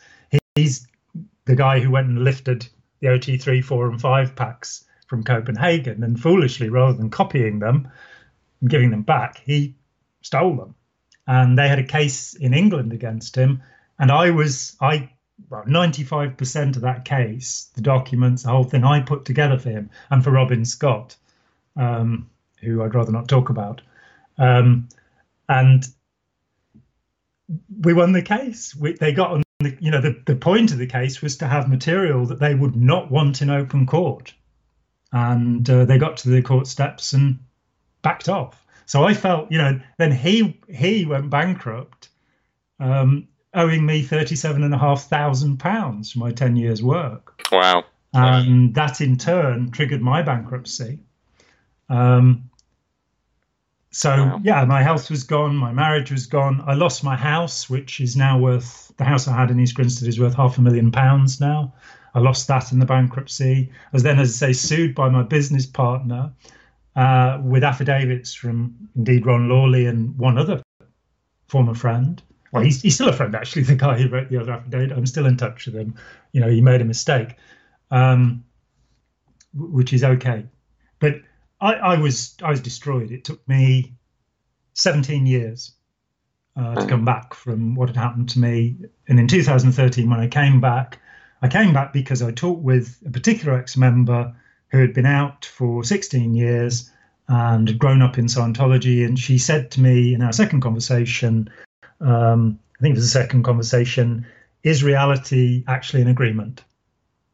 And I went, oh my God, 16 years later, she's not practiced at all. She doesn't believe in this stuff because she's second generation, particularly, she's still stuck in it. And I realized that nearly everybody that leaves Scientology is still stuck in it. And so I came back and started blogging. But when I came back, I thought it was going to be the same. Daily harassment, litigation, all of this. It really took a lot of, And so it's fantastic to find out that there are people like you who are much higher up the shit list than I am. So I've had very little harassment in that time. And obviously, I wrote for Tony.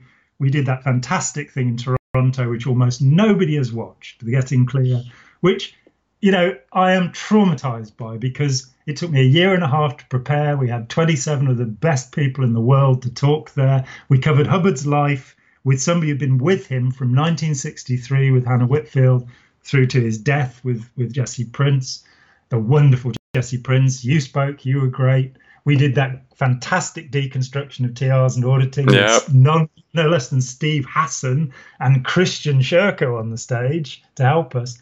And people go, what, it's going to cost me $60? I'm not going to do that. You know, which was just to recoup the cost of putting the whole thing on in the first place. Yeah, the massive loss because we flew people in and we paid for their hotel bills, and you know, just an incredible loss. So, you know, if there's a philanthropist out there with a few tens of thousands of dollars, we'd love this material to be free. We'd love everybody to be able to see it, because this is the considered product of 40 years of experience in Scientology. I believe I am the historian of Scientology. I couldn't think of somebody else to give that to. No, I mean, you know, you've done an amazing amount of work on the subject. But there's some sort of presumption that you know, as Tony Ortega says, but if people can get it for free, they ain't going to pay. Right. And I think when it comes to, you know, furniture and philosophy, it's better to pay, you know. But you can go to the tip and, you know, the garbage tip and get some furniture or some philosophy if you want. But I've spent a long time studying this, and, you know, hopefully, because my approach is evidence-based. We were talking before about people, you know, saying about the Confederacy having nothing to do with slavery whatsoever as a piece of interesting history. Right. Well, if I make a statement, I will footnote it. If I make a claim, and occasionally I'll be wrong. You know, I was told by an executive in Scientology that Quentin Hubbard had done the bridge twice, through to class 12 twice, through to OT7 twice. It's not true. And I was roundly and soundly corrected by Monica Pignotti online, who said, how can we trust anything that Jon says after this mistake? Well, by looking at the footnotes and the references and going and checking for yourself, because I encourage skepticism. I really don't want anybody to believe me. I want people to go and check and find out. And if I'm mistaken, come and tell me. And as I've just admitted to being wrong here, I'm very happy to do it. Yeah. But yeah, so it was basically an astonishingly traumatic thing. It took my life from me. From the point I left Scientology at the age of 28 until 4 years ago, when I was 58, my life was taken from me in the attempt to help people, in the attempt to expose the horrors of this system, because nobody else was doing it. Right. And that is the thing. It was, and that's why I said at the beginning of the show here that it is, you know, you, Jerry, Lawrence, you know, the people, Paulette Cooper. I mean, this was a time period where it truly was dangerous, personally, professionally, not just having, and not to like, you know, make less of what's gone since. I mean, you know, having, you know, I mean, having people stalking you outside your house for, you know, 6, 7, 8 months at a time or whatever, and following you around, and all the things that have happened in the 2000s were bad. Were bad. I mean, those were not fun things for any of them to experience. Having your email, being hacked, all that kind of thing. But what you guys went through was, there just aren't really words to describe how the sustained campaigns, you know, and the work that was done to ruin you guys. I mean, they really did take Hubbard seriously when he said ruin them utterly, right? Oh yeah. I mean, there's not a joke. It's not like, you know, some like little passive thing. Like, I get a hate website on me right now. I could care less. It's nothing to me, you know. The things you guys went through, well. I don't know that I could have dealt with that the way you guys did. You know, I'm not sure that I did deal with it. You know, as Paulette says at the end of Tony's wonderful book, The Unbreakable Miss Lovely, she makes the statement where she says, you don't get over it. It's with you permanently. It's gone. You know, that's that. You've had, 16 years of harassment. That I had to be the same person. I had to go, I will continue to trust humanity. But as a youngster and in Scientology, I was a philanthropist. I really believed in amelioration and doing the very best we can for other people. I went through Buddhism believing that. I managed to survive Scientology still believing it. And I remember sitting with Otto Rose, who was the first OT8. Did it under Hubbard's supervision. And one of only 5 class 12s trained by Hubbard. And I was sat with Otto one day and I said to him, the thing that Scientology does is it erodes compassion. And he said, absolutely. That is the great error. Yep. And so it basically creates narcissists. It creates sociopaths who have no compunction about destroying you. I mean, I have had 1 or 2 people apologize to me over the years, but to put it, hundreds of people were involved in harassing me directly, hundreds of people. And again, when Tony went and interviewed people who'd harassed Paulette, they would say, well, she deserved it. And I'm not really sure why I deserved it, because I've done nothing to harm anybody. Right. And the only reason you deserved it is because you dared to take on an authoritarian cult who is more interested in making money and consolidating power to its leadership than it is in, the supposed mission statement of clearing the planet or freeing the world of, insanity, criminality, and war and drugs and all that. It's all a facade. It's all just bullshit. That organization exists to keep itself going and enrich the guy at the top. And that is the model that it was built on. It's the model it continues to operate on. And that is the only thing that is absolutely true about Scientology. Everything else is some degree of window dressing when you really get down to it. Hubbard explained everything he was going to do in the Philadelphia doctorate course. Imagine getting a doctorate in 6 weeks just by sitting and listening to somebody. Wow, brilliant. What an easy way to nice, right? Yeah, there were 38 people on that course, by the way. 38. That was his whole following by December 1952. He'd blown the whole thing. And he just had 38 people left who were willing to pay $500 to see L. Ron Hubbard. But in that course, he not only introduces Aleister Crowley as his significant original source for most of his ideas, including the creative processing, which is the backbone of those lectures. That comes straight from Crowley. Of course, so does OTTR0 and, past lives and so many, the birth engram, so many things are found in Crowley. But he also gives you one little statement, which is, it interested me that in the data series, he said, you need to know the relative importance of everything. And I came away from Scientology and said, well, what's the relative importance of the different parts of Scientology? What's the most important bit? But he doesn't explain that anywhere, And there are all of these millions and millions of words. And there's another lecture where he says, that people become an authority and they therefore make things more complicated than they need to be and pour out more and more words to describe things. So early on, he occasionally gave some insight into what he was going to do to us later.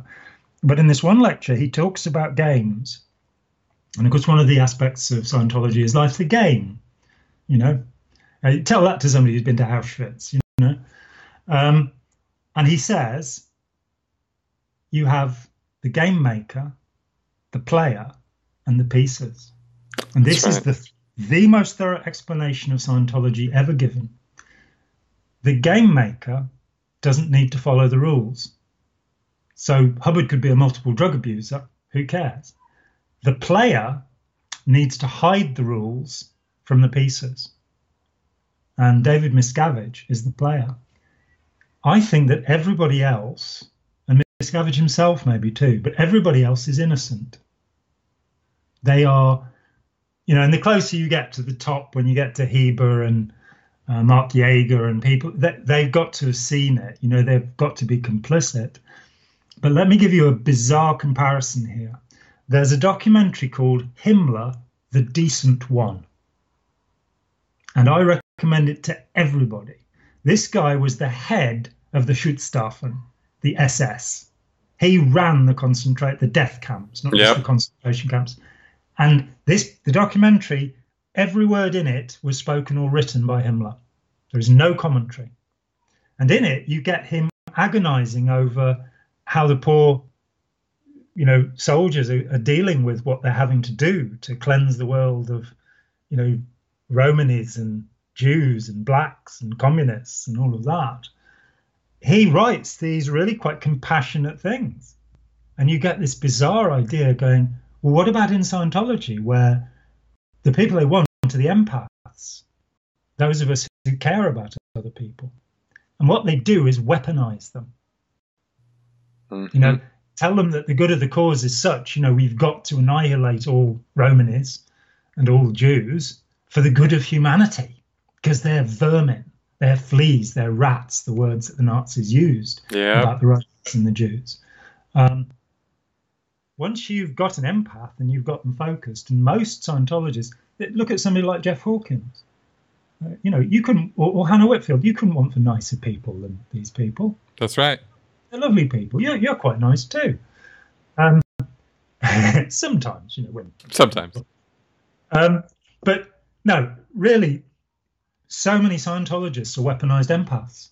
And so the thing is, it's the Scientology, the poison, that's the problem. And the idea that this is somehow benefiting people.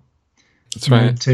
And you then see the litany of destroyed lives. The suicide rate in Scientology, by my calculation, I did do this about 20 years ago, I figure was about 10 times higher than the normal population. That makes that actually is not something I would particularly feel compelled to challenge. I actually believe that, given what I know now about this topic and about this subject. I have said that I think that, in what you're talking about, weaponizing empathy, I think that I have said I don't think there's anything more dangerous to the world than a young person who thinks he's saving it. Yeah. I think is the same thought, and I see that in myself, in my history. I see that in others, and you see that even today in the people who write these, while I can, shrug off these hate websites and stuff, you see these people actively working to degrade and destroy and deride Leah and Mike and me and other people, right, and Aaron. And you see that what you're talking about. And I have to change an answer I gave at a point about a year ago or so, where somebody asked me, Jonestown and David Koresh and these groups, could Scientology have such a scenario? And I sort of poo-pooed the idea, because I thought, well, no, because when I was in Scientology, of course, I would never kill anybody. And yet, the more I learn about this since that time, the more I see how easy it is, how easy it would have been, even in my case or others' cases, to have weaponized us, to have made us fully radicalized and pushed us over the edge to active violence against others. Not hard to do. And you use the right word there, which is the word radicalize, which used to be a polite political word about hippies in the 1960s. If you sit down and talk with members of Daesh, the Islamic State, which in our news programs is always called the so-called Islamic State, then you will find that many of them are indeed weaponized empaths. Right. And they've been taken through a process which is quite straightforward. This is a hobby horse for me, because terrorism is one of the things Open Minds is seeking to, help with. Our job is not so much de-radicalization, though I think we probably know more about it than anybody else, because we have taken fanatics, and I can sit a Scientologist down, and in a single day there won't be a Scientologist anymore. And it used to be that cult experts the world over would tell me, we deal with 2,000 groups, but we can't deal with Scientology. It's too intense. So it was always the odd man out. Even highly experienced counselors won't go near it.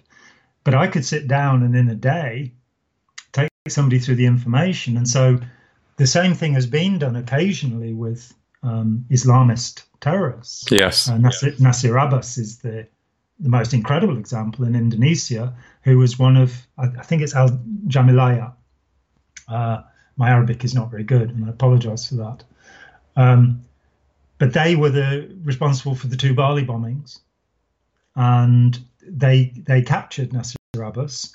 And in Indonesia, what's likely to happen to you if you're arrested is you'll be tortured, because, as with many states in the world, Israel and India are among them, Egypt as well, torture is actually a part of the judicial process still. Can you believe that? There are 60 countries in the world that still use torture as part of the police interrogation process. I did not know that. Yeah, Indonesia is one of them. But they didn't. They sat him down with an imam who spent 3 days talking to him and persuaded him that he'd violated the Quran. And at the end of the 3 days, he gave them the weapons caches, the safe houses, the leadership, the membership. 3 days. Wow. Guantanamo Bay has been running for how long now? Right. And don't even get me started on how much I despise that part of our government operation. So I'm talking about exit counselling and the skills that, some of us have developed in terms of logical debate. And that segs nicely into a section on recovery. Yes. Because if I've learned about anything, it's about how you recover from an extreme belief system. I was an absolutely devout, dedicated Scientologist. I did not have a moment of doubt about Scientology until after I left. And I left because I wanted to preserve Scientology, because I thought it was the greatest gift to humanity ever made. And so I was at the middle of the independent movement in the UK when the scales fell from my eyes. A wonderful man, New Zealander called John Hanson, arrived one day, and he said, "I've picked up this stuff. I've been overseeing Mike Flynn, and he's given me all these documents, and I don't know what to do with them, so I'm giving them to you because I'm not going to read them." And bless him. These documents were Michael Lynn Shannon's documents. People have frequently accused me of, it's Jerry Armstrong who runs Jon Atack. Jerry didn't give me anything for Blue Sky. He was actually out of the loop during that time. He didn't give me a single document. So the original documents came from Michael Lynn Shannon. I then went and checked. I went to the Montana Historical Society and the US Navy. I was the first person to access the Navy records, the Veterans Administration records, the FBI records, Jack Parsons' FBI records, Harry Ross Hubbard's US Navy records. And then I had the great good fortune of working with Russell Miller, and he and his wife Renata found a lot more. For example, they found the ship's log that showed that, yes, when he was 12 years old, L. Ron Hubbard did meet Commander Snake Thompson on a boat going through the Panama Canal. Right. That put me in an interesting situation, because I decided that if somebody was a pathological liar, as Hubbard very evidently was, there is no doubt of that, because you don't have to look at the records of George Washington University to find that he failed the course in atomic and molecular physics. He admits it on the 23rd of September 1950 in a lecture. Then by the 1960s, he's claiming to be a nuclear physicist. Right.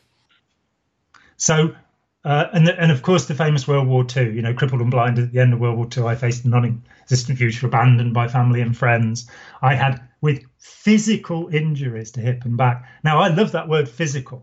Is there some other kind of injury you can have to your hip and back?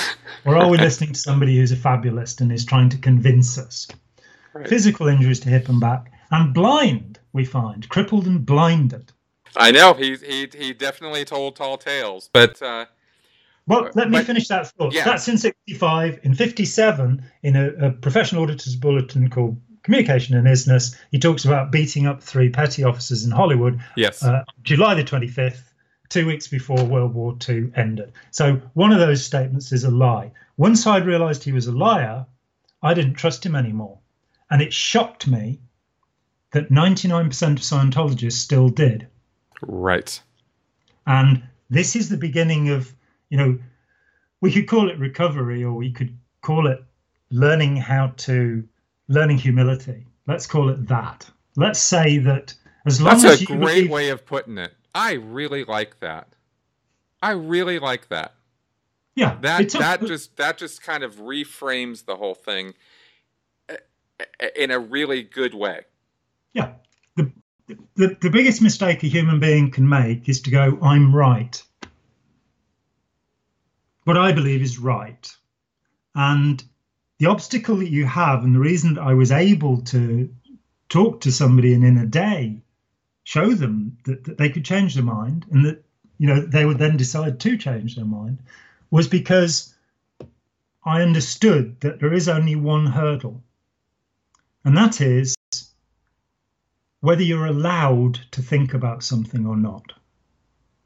And Scientology is a system, as are sadly all destructive religions and political systems, that tells you may not think. Now, I've spent a lot of time with Christians. There are a lot of Christians in this work trying to help people. And my closest friend, Christian Shirko, is a Christian, a theologian indeed, and I respect his beliefs. I am not a Christian. I think the good moral philosophy of Christianity about being nice to our neighbours is great. I suspect that it came from Buddhism originally, because it was there 500 years before, but that doesn't matter. Some of the best people I've met have been Christians. Certainly the most serene person I've ever met was the Archbishop of Crete, Father Irenaeus, who is just a wonderful, wonderful man. But I don't believe as they believe. One of the traps of Christianity that is used by Christian churches on their congregations is that you have to have faith. That means you've got to believe.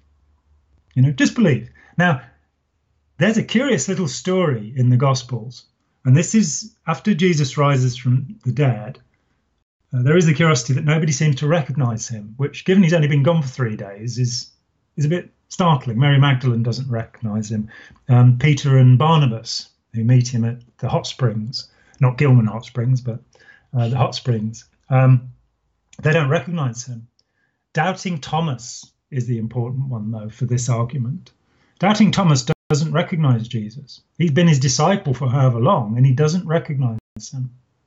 And so Jesus says, here, put your fingers in the holes. Yeah, test it, check it. So Jesus' attitude was not believe whatever you're told.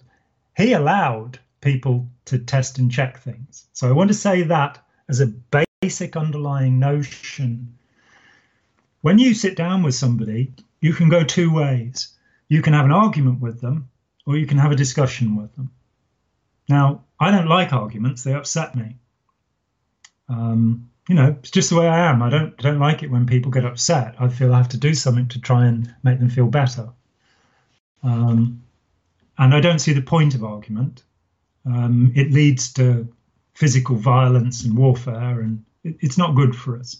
Discussion, on the other hand, I love. It's a sport. It's a friendly sport, as long as you're careful with the other people involved. So if I'm going to talk to somebody, we had this situation where this lad, he'd gone off to Oregon for 9 days and been recruited, and he was just about to go up to university, and he felt he owed it to his parents to come back and explain to them that he'd signed a billionaire contract, and he wouldn't be going to one of the most prestigious universities in the world. His father started the session by looking at him and saying, "You looked so brainwashed when you came off the plane, I didn't recognize you." So the first 2 hours were spent getting back from this ridiculous assertion. And the problem is so often that people will get aggressive. They'll say, well, Scientology is complete nonsense. How could you be so idiotic as to be involved in that? That's right. So the first part of the puzzle is to be on side with the person, so that they know that, you're not going to attack them, that's not what you're there for, that you're there to have a conversation.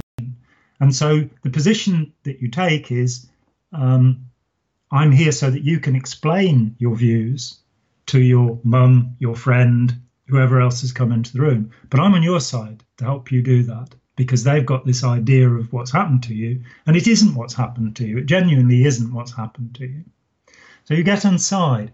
You then need to have a little bit of authority, because nobody will listen to you if they know you. Jesus said that the prophet is not listened to in his own family. And it's true. When we know people, we don't have that trust, that needs to be there.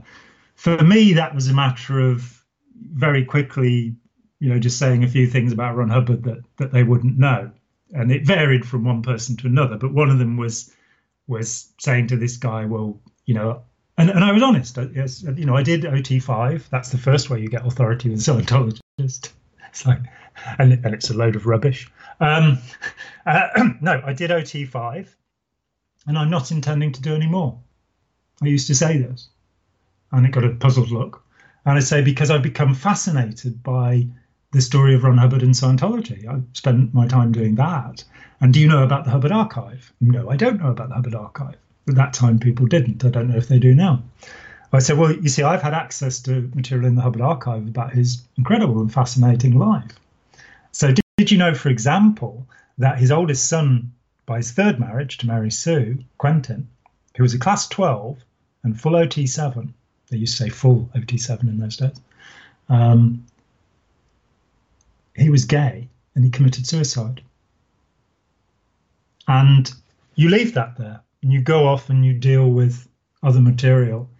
And I did have an intervention where that was what did it. An hour later, the guy, everybody in the room, it was with the Whitfields, in fact, and they'd got the whole family there, which, I would only take one person in with me, because milieu control is the first stage of Robert J. Lifton's thing, and it's what Alcoholics Anonymous, when they invented interventions, it's everybody comes into the room and says, you've got a problem.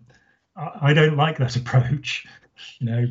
We've got a problem maybe, but they were showing the wonderful Canadian documentary Captive Minds, Hypnosis and Beyond, which has all the guys with the great big lapels in it and stuff, which showing what people looked like in 1981. God, no. But everybody in the room, but me and this lad, are watching the screen. And he's looking at the ground, and I'm looking at him.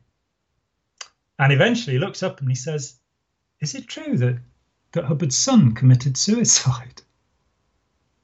And it was over. It was over. So often it is just finding that right thing. Yep. But what you're coming up against, as you well know, is confirmation bias. Yep. It's that sense that I'm right. What I believe in is true. Asked in a test if I'm a better than average professor, a better than average car driver, a better than average lover, a better than average looker, the answer will be, in 93% of cases, yes.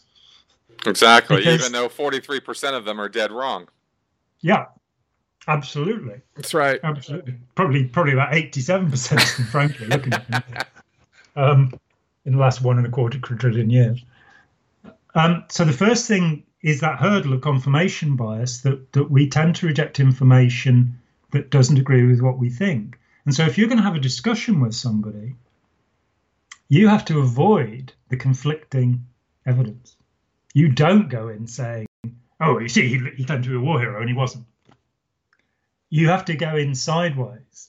And the way that that's done is called paralleling. And so instead of showing them, a video about L. Ron Hubbard, you show them a video about Rajneesh. Right. The thing about educating them on some other non insulting or non, they're not going to be defensive because you're not attacking Scientology. You're educating them on some other destructive cult situation or system, which they will be willing to look at and listen to because it's not coming at them. Yeah, and what's more, if their mum or their best friend is in the room, then this is a way of them saying, no, Scientology is not like that. Right. We don't wear orange robes. We haven't committed the greatest mass poisoning in history and by putting salmonella into the lunch bars of Oregon. And, we don't have a guru who crashes Rolls Royces. systematically, it would seem, just one after another. I have crashed another Rolls Royce. I am so proud of myself. Incredible man. Incredible man. I like with Rajneesh's that there's a simple quote you can use with them. Rajneesh said, with a living master, everything works. With a dead master, nothing works. So I just quote that to them and go and find somebody else to, tell you what to do. Confirmation bias is part of cognitive dissonance, this idea that, my world is all fitted together perfectly, and if you challenge any part of it, then I will feel a bit wobbly, So you have to get around confirmation bias and cognitive dissonance by little increments of information. And you have to be thinking about, what's right in this person? What do they know? At the moment, with Open Minds, we're working on a project to make a little course about, how to think about stuff, when people present you with ideas. And that means talking about confirmation bias. And there are two ways of doing this. One of them is to say, we can teach you about this. And the other is to say, you can help other people by knowing this. And simple as it sounds, we've got some friends who've done a questionnaire, and it asks, are you being manipulated? And the answer to that is no. You don't have to do the questionnaire. No, I'm not being manipulated. Is someone you know being manipulated? And the answer to that is yes, and they'll do the questionnaire. And doing the questionnaire, they may go, well, actually, that's happening in my life too. So you have to be courteous and considerate of people's responses. And, that's where the first stage of recovery happens. But there is only one important aspect of recovery. The friend I told you about who asked me if reality was really an agreement. And I said, well, yes, if you follow a hypnotist, it is. But otherwise, I'm afraid it's out there, whether you like it or not. And we are not. L. Ron Hubbard said, we're all every moment chanting space, particle position, space, particle position, space, particle position. I'm not. What's more, I really, the idea that we're all agreeing on this all the time is just too baffling. That we're all knowing what every other Thetan in the universe, and how many Thetans are there in the universe. We're all thinking this together. I don't think so. That's about as ridiculous as suggesting that all psychiatrists, psychologists, and psychotherapists are in a conspiracy. I've yet to meet two of them that agreed about anything, frankly. Right. So, that's just paranoid delusion. So it's getting somebody to the point where they enjoy cognitive dissonance, where when you say to somebody, I don't think that that's true, they go, oh, great, let's talk about it. What do you think? Because I might learn something. Understanding that, and it's the old autocratic, anti-democratic, fascist, dictatorial, authoritarian, totalist way of being. The ego being that says, I am superb and supreme and right. And you kind of go, well, I'm afraid that isn't true. We are all fallible. And if we can admit our fallibility, which is what humility is, and something that the Archbishop of Crete most certainly had, bless him, then we are able to examine our own thinking and correct our thinking when it's wrong. We're also able to enjoy thinking. It's an awful thing when you have, for me, the great liberation from Scientology was, oh God, I don't have to conform to this anymore. I don't have to have an ideal scene and do all of this nonsense. I can actually be creative again.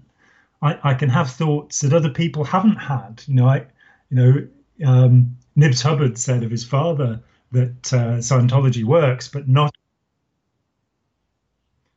Scientology works.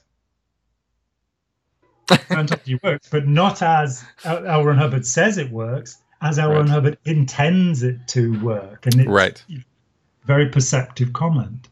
So exactly. Recovery starts with that. The friend who'd asked me about reality and agreement, a week later, she said, and you've heard this story before, but not everybody has. She said, I used scented fabric conditioner in my laundry. Now, we hadn't talked about the Sea Organization hygiene hat, where Hubbard's paranoia of sense and extreme sensitivity to scent is also a condition. Rajneesh had it too. He had sniffers at the door. You couldn't go in if you'd got perfume on. Interesting. Yeah. So it might be part of this peculiar psychological condition these people suffer from. The having to talk all the time, having to write all the time, being hypersensitive to sense, being hyper vigilant to the people around you, so you're untrusting of everybody, as Hubbard, of course, was. These may be conditions, but what she was saying was that she could do it on her own. We'd had a couple of conversations. Once you can challenge it, once you can say, and I'll tell you the one for me, the one that did it for me. I came back from doing the intervention with the Whitfields in 91. I'd been sleep deprived for 4 nights. Wasn't in the Sea Org, so I'd never been sleep deprived for more than 1 night before in my life. And I was spinning. We'd had 7 carloads of Scientologists. We'd managed to get away with it. It was just a horrendous set of events. And it took me weeks to come back to Earth. And because I was in that kind of unfrozen state, I was suddenly able to think about things that I hadn't thought about before. And the significant one was this. As an infant, I was taught that I must love everybody. Love your neighbor as yourself. I give you 2 commandments. Love the Lord thy God with all thy heart, all thy strength, with all thy soul. And love thy neighbor as thyself. Those are the only 2 commandments of Christianity, according to Jesus at least. He pushed away the 10 commandments with those 2 things. And I had believed that it was an obligation for me to love every other human being. And I'd done my best to do that. I'm not sure I'd made a particularly good job of it. And I am vain, selfish, mean, and all the things that every other human being is too. And I have no pretense about that. But I suddenly was going, well, do I have to love everybody? And I couldn't think about it. As if the walls were moving in on me and the world was wobbling. And I'm sort of going, well, look, because I feel just so distressed about this thought, I have to think about it. And so I did. I spent several days thinking about it. I decided it was an unquestionable assumption, this I had. And I decided in the end I was under no obligation to love anybody at all. There's no obligation there. And I settled at the point, in the Hippocratic Oath that says, first do no harm, that I would try and live a life where I was not harming other people and other animals I'm not a vegetarian anymore, but, because let's face it, if we were all vegetarians, all the cows, sheep and pigs would die out because nobody would be looking after them, would they? So in evolutionary terms, it's better for them that I eat them. But I do only eat meat that's been approved by the Royal Society for the Prevention of Cruelty to Animals. I will say that. But I decided I didn't want to do harm. And it is that once you've said, hey, it's okay for me to question Scientology or Daesh or the O or whatever I'm involved in, that's the point of liberation. Right. It's okay for me to discuss it. It's okay for me to disagree. It's okay for me to be, self-determined. Exactly. And that I think is probably one of the reasons why, if we're going to look at this as such a crucial point, which it is, I fully agree with you. I think this is why Scientology from the get-go is, as an example, and this is only one example of thousands, is a group that works so hard from the get-go to get you into a position where you are not questioning and not able to question what is going on. And all the mechanisms that are being used on the person, and they are mechanisms. It's not, some like weird thing to say that. There are techniques and methods that are being used, are designed to get you in a frame of mind where you shall not question. You shall accept, and you shall follow. And that's the word clearing and the various things I've covered in recent videos on this stuff. It sounds so nefarious, hypnotism and all this stuff. No, it's really actually very practical, very down to earth, very easy to understand. And if you look at it from the point of view of what you just said, which is, getting a person into a state where they will not question, and then that point where you can get them to question being the point where you start, liberation, where you start liberating them from that mindset or that thought control. That is really what it's all about. You make a great point there on that. And from there on, it's up to them. I've made certain recommendations about recovery. I fear that I've really not been listened to, because I haven't established my authority, as Eric Cartman would put it. And that breaks my heart. I've talked about it before. I got a room of 12 people together back in '93 with over 200 years of experience in Scientology between us. And I said, I think I've worked something out. What we're going to do is you're going to go around the room, and you can do it with 2 people, or you can do it online. You can do it where you like. And I think some of the forums have actually achieved this, where they don't, deteriorate into screaming and trolling and flaming. That I want everybody in the room to be able to express their opinion.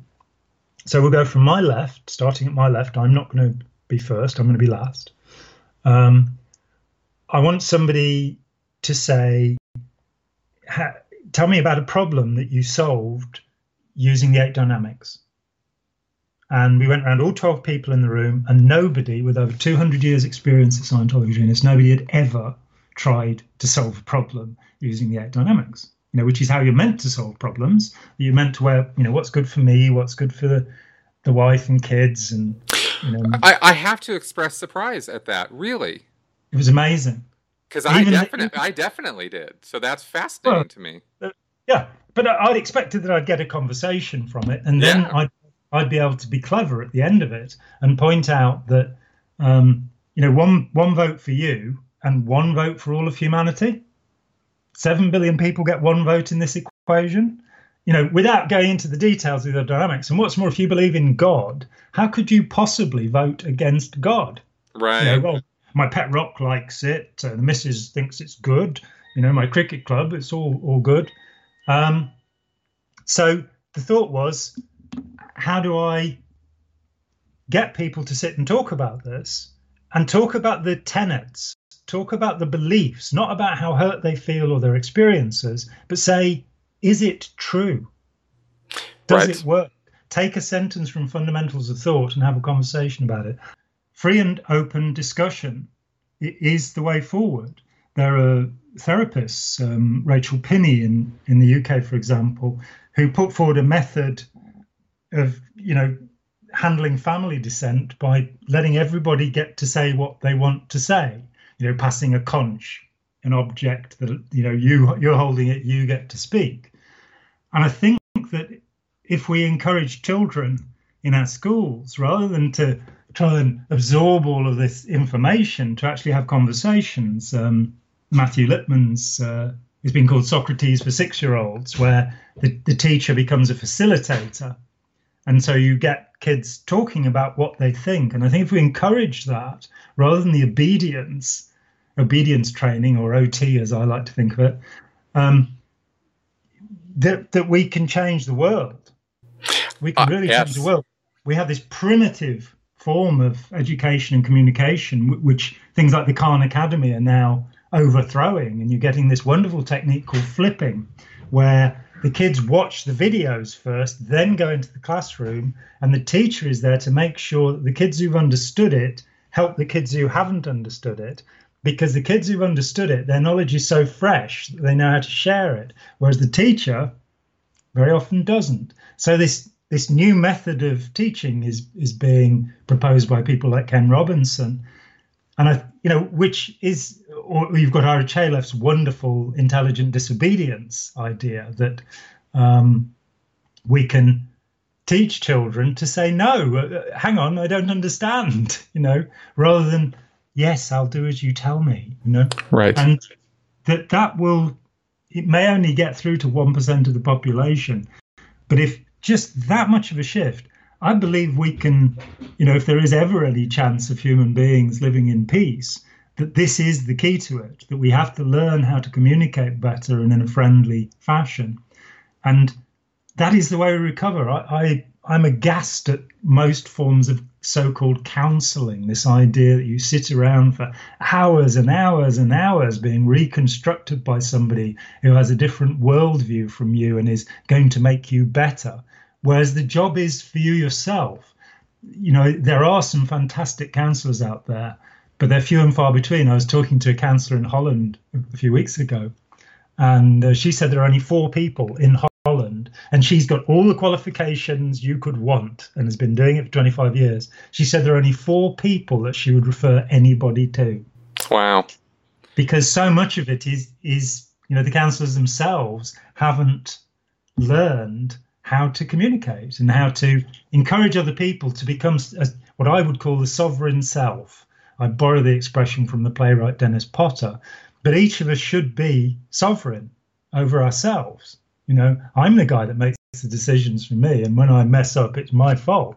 Yeah, and we should aim for that. That yes, we're going to have people with dependent personality disorder.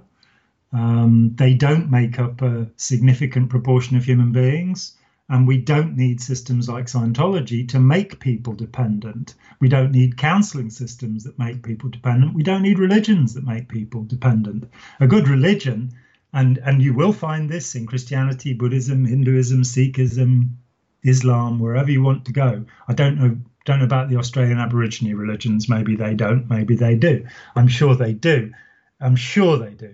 That you are encouraged to talk about your doubts. You're encouraged to express those things and to come to rational conclusions in as much as anybody can come to rational conclusions in this strange and perturbing universe in which we live.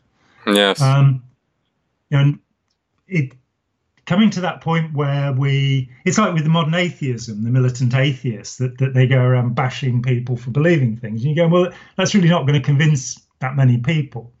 Right. And which has been a point I've made over and over again on this show. It's not the way to go, No, it's tremendously arrogant. And when you get into it and you look at some of the people who are doing it, Richard Dawkins, for example, with his kind of 20th century biology, the selfish gene is gone. The meme it doesn't actually function. There were great ideas in moving ideas along, but they're not dogma, and they shouldn't be treated as such. Once he can explain epigenetic tagging and the way that a grandchild can inherit obesity from a grandparent who ate too many hamburgers, and this we know now, what's that got to do with selfish genes? There are other dimensions and cultural dimensions also to evolution. But that thing of being open to ideas and being excited by ideas rather than, bashing other people over the head by saying, I'm right and you're wrong, and this is why I'm right. That's just narcissism. That's not a valuable human trait, really, that we need to become excited by ideas, be able to share ideas, and be grateful when we're corrected, rather than all the defensiveness.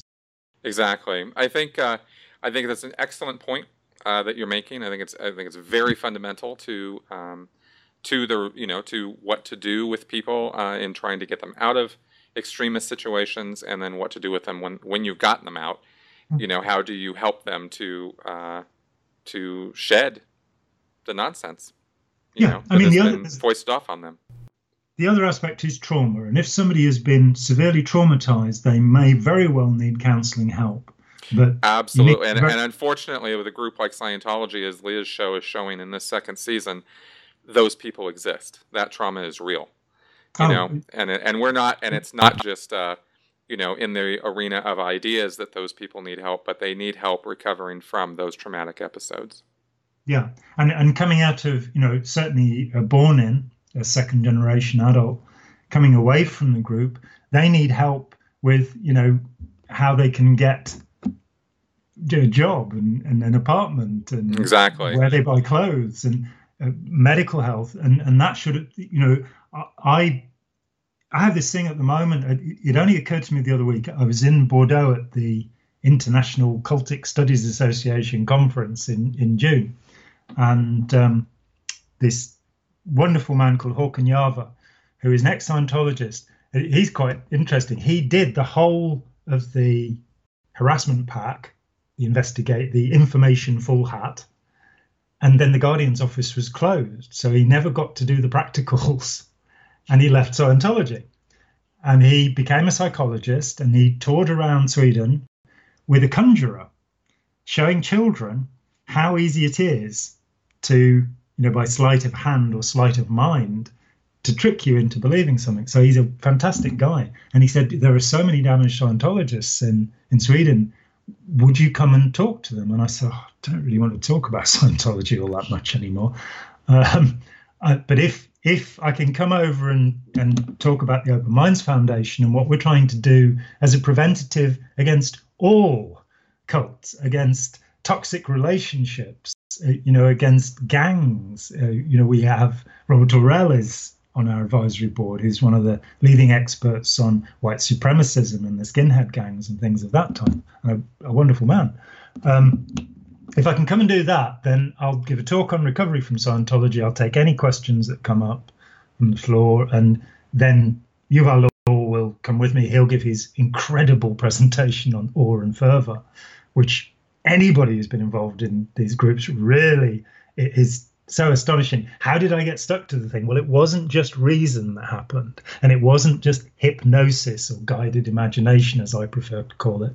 There's also what you felt, that you had this tremendous sense of awe, this wonderful thing you were going to do for humanity.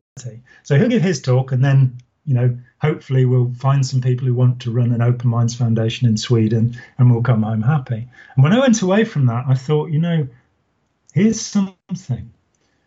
When you're in Scientology, your motivation isn't really that much to help yourself.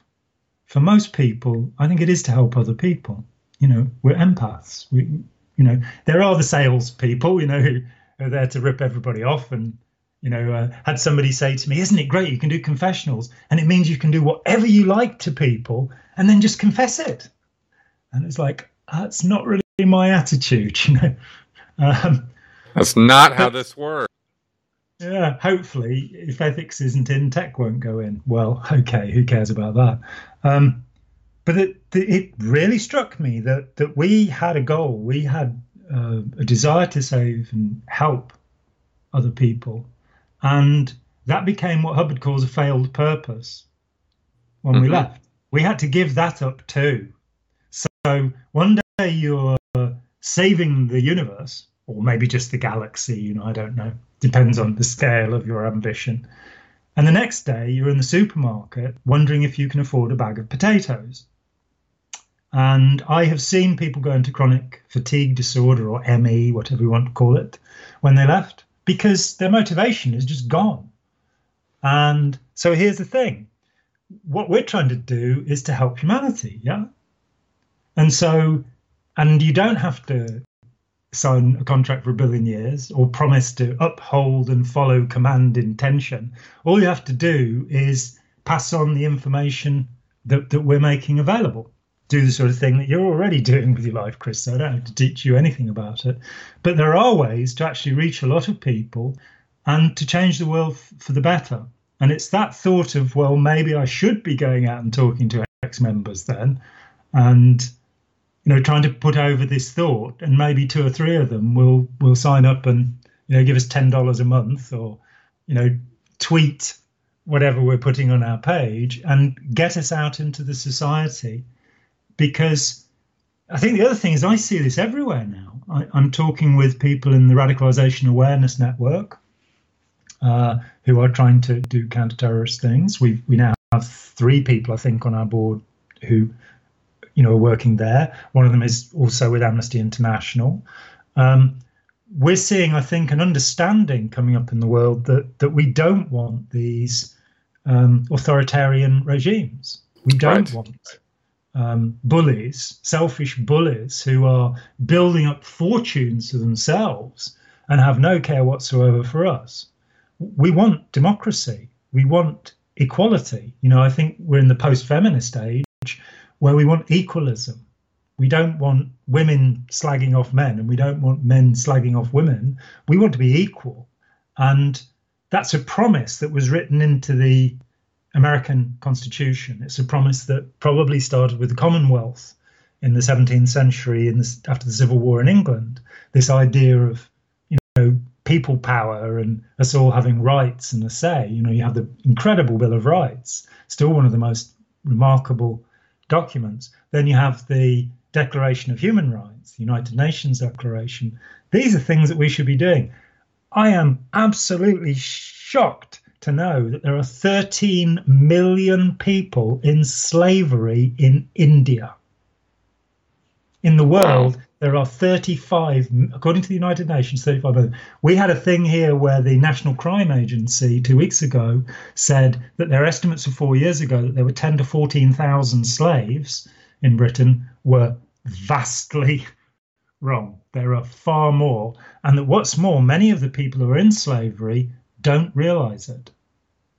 And that's exactly where we are. That we are dealing with the techniques that are used to enslave people. You know, if you use the Sea Org as an example of what you're talking about right now, that makes sense to me. Yeah, modern slavery, as it's been called, human trafficking. That makes sense to me.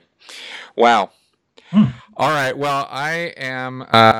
We are so far beyond the time that I usually allocate to my podcast that, well, I know we could absolutely keep going for another 2 hours on this. I am going to cut us off now.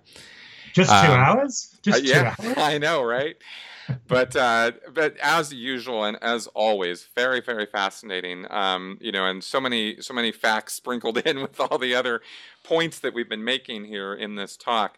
But I think we covered the main points that I actually started this for. Right? We talked about your history with the church and the fair gaming, which I wanted to cover in some detail. We talked about this recovery thing, and the models and the goals and the what is it we're trying to do and how are we trying to go about this, and what is the ideal way to do so, right? And this will be an evolving process like it always is. Let me give one extra thought, which is that the authoritarian organizations are hierarchies and pyramids. What we are seeking to do with the Open Minds Foundation is to create a scale-free network, which functions in the same way as the internet, that the nodes are independent and that we have to have some control, so that we don't get sleazy narcissists moving in and taking over.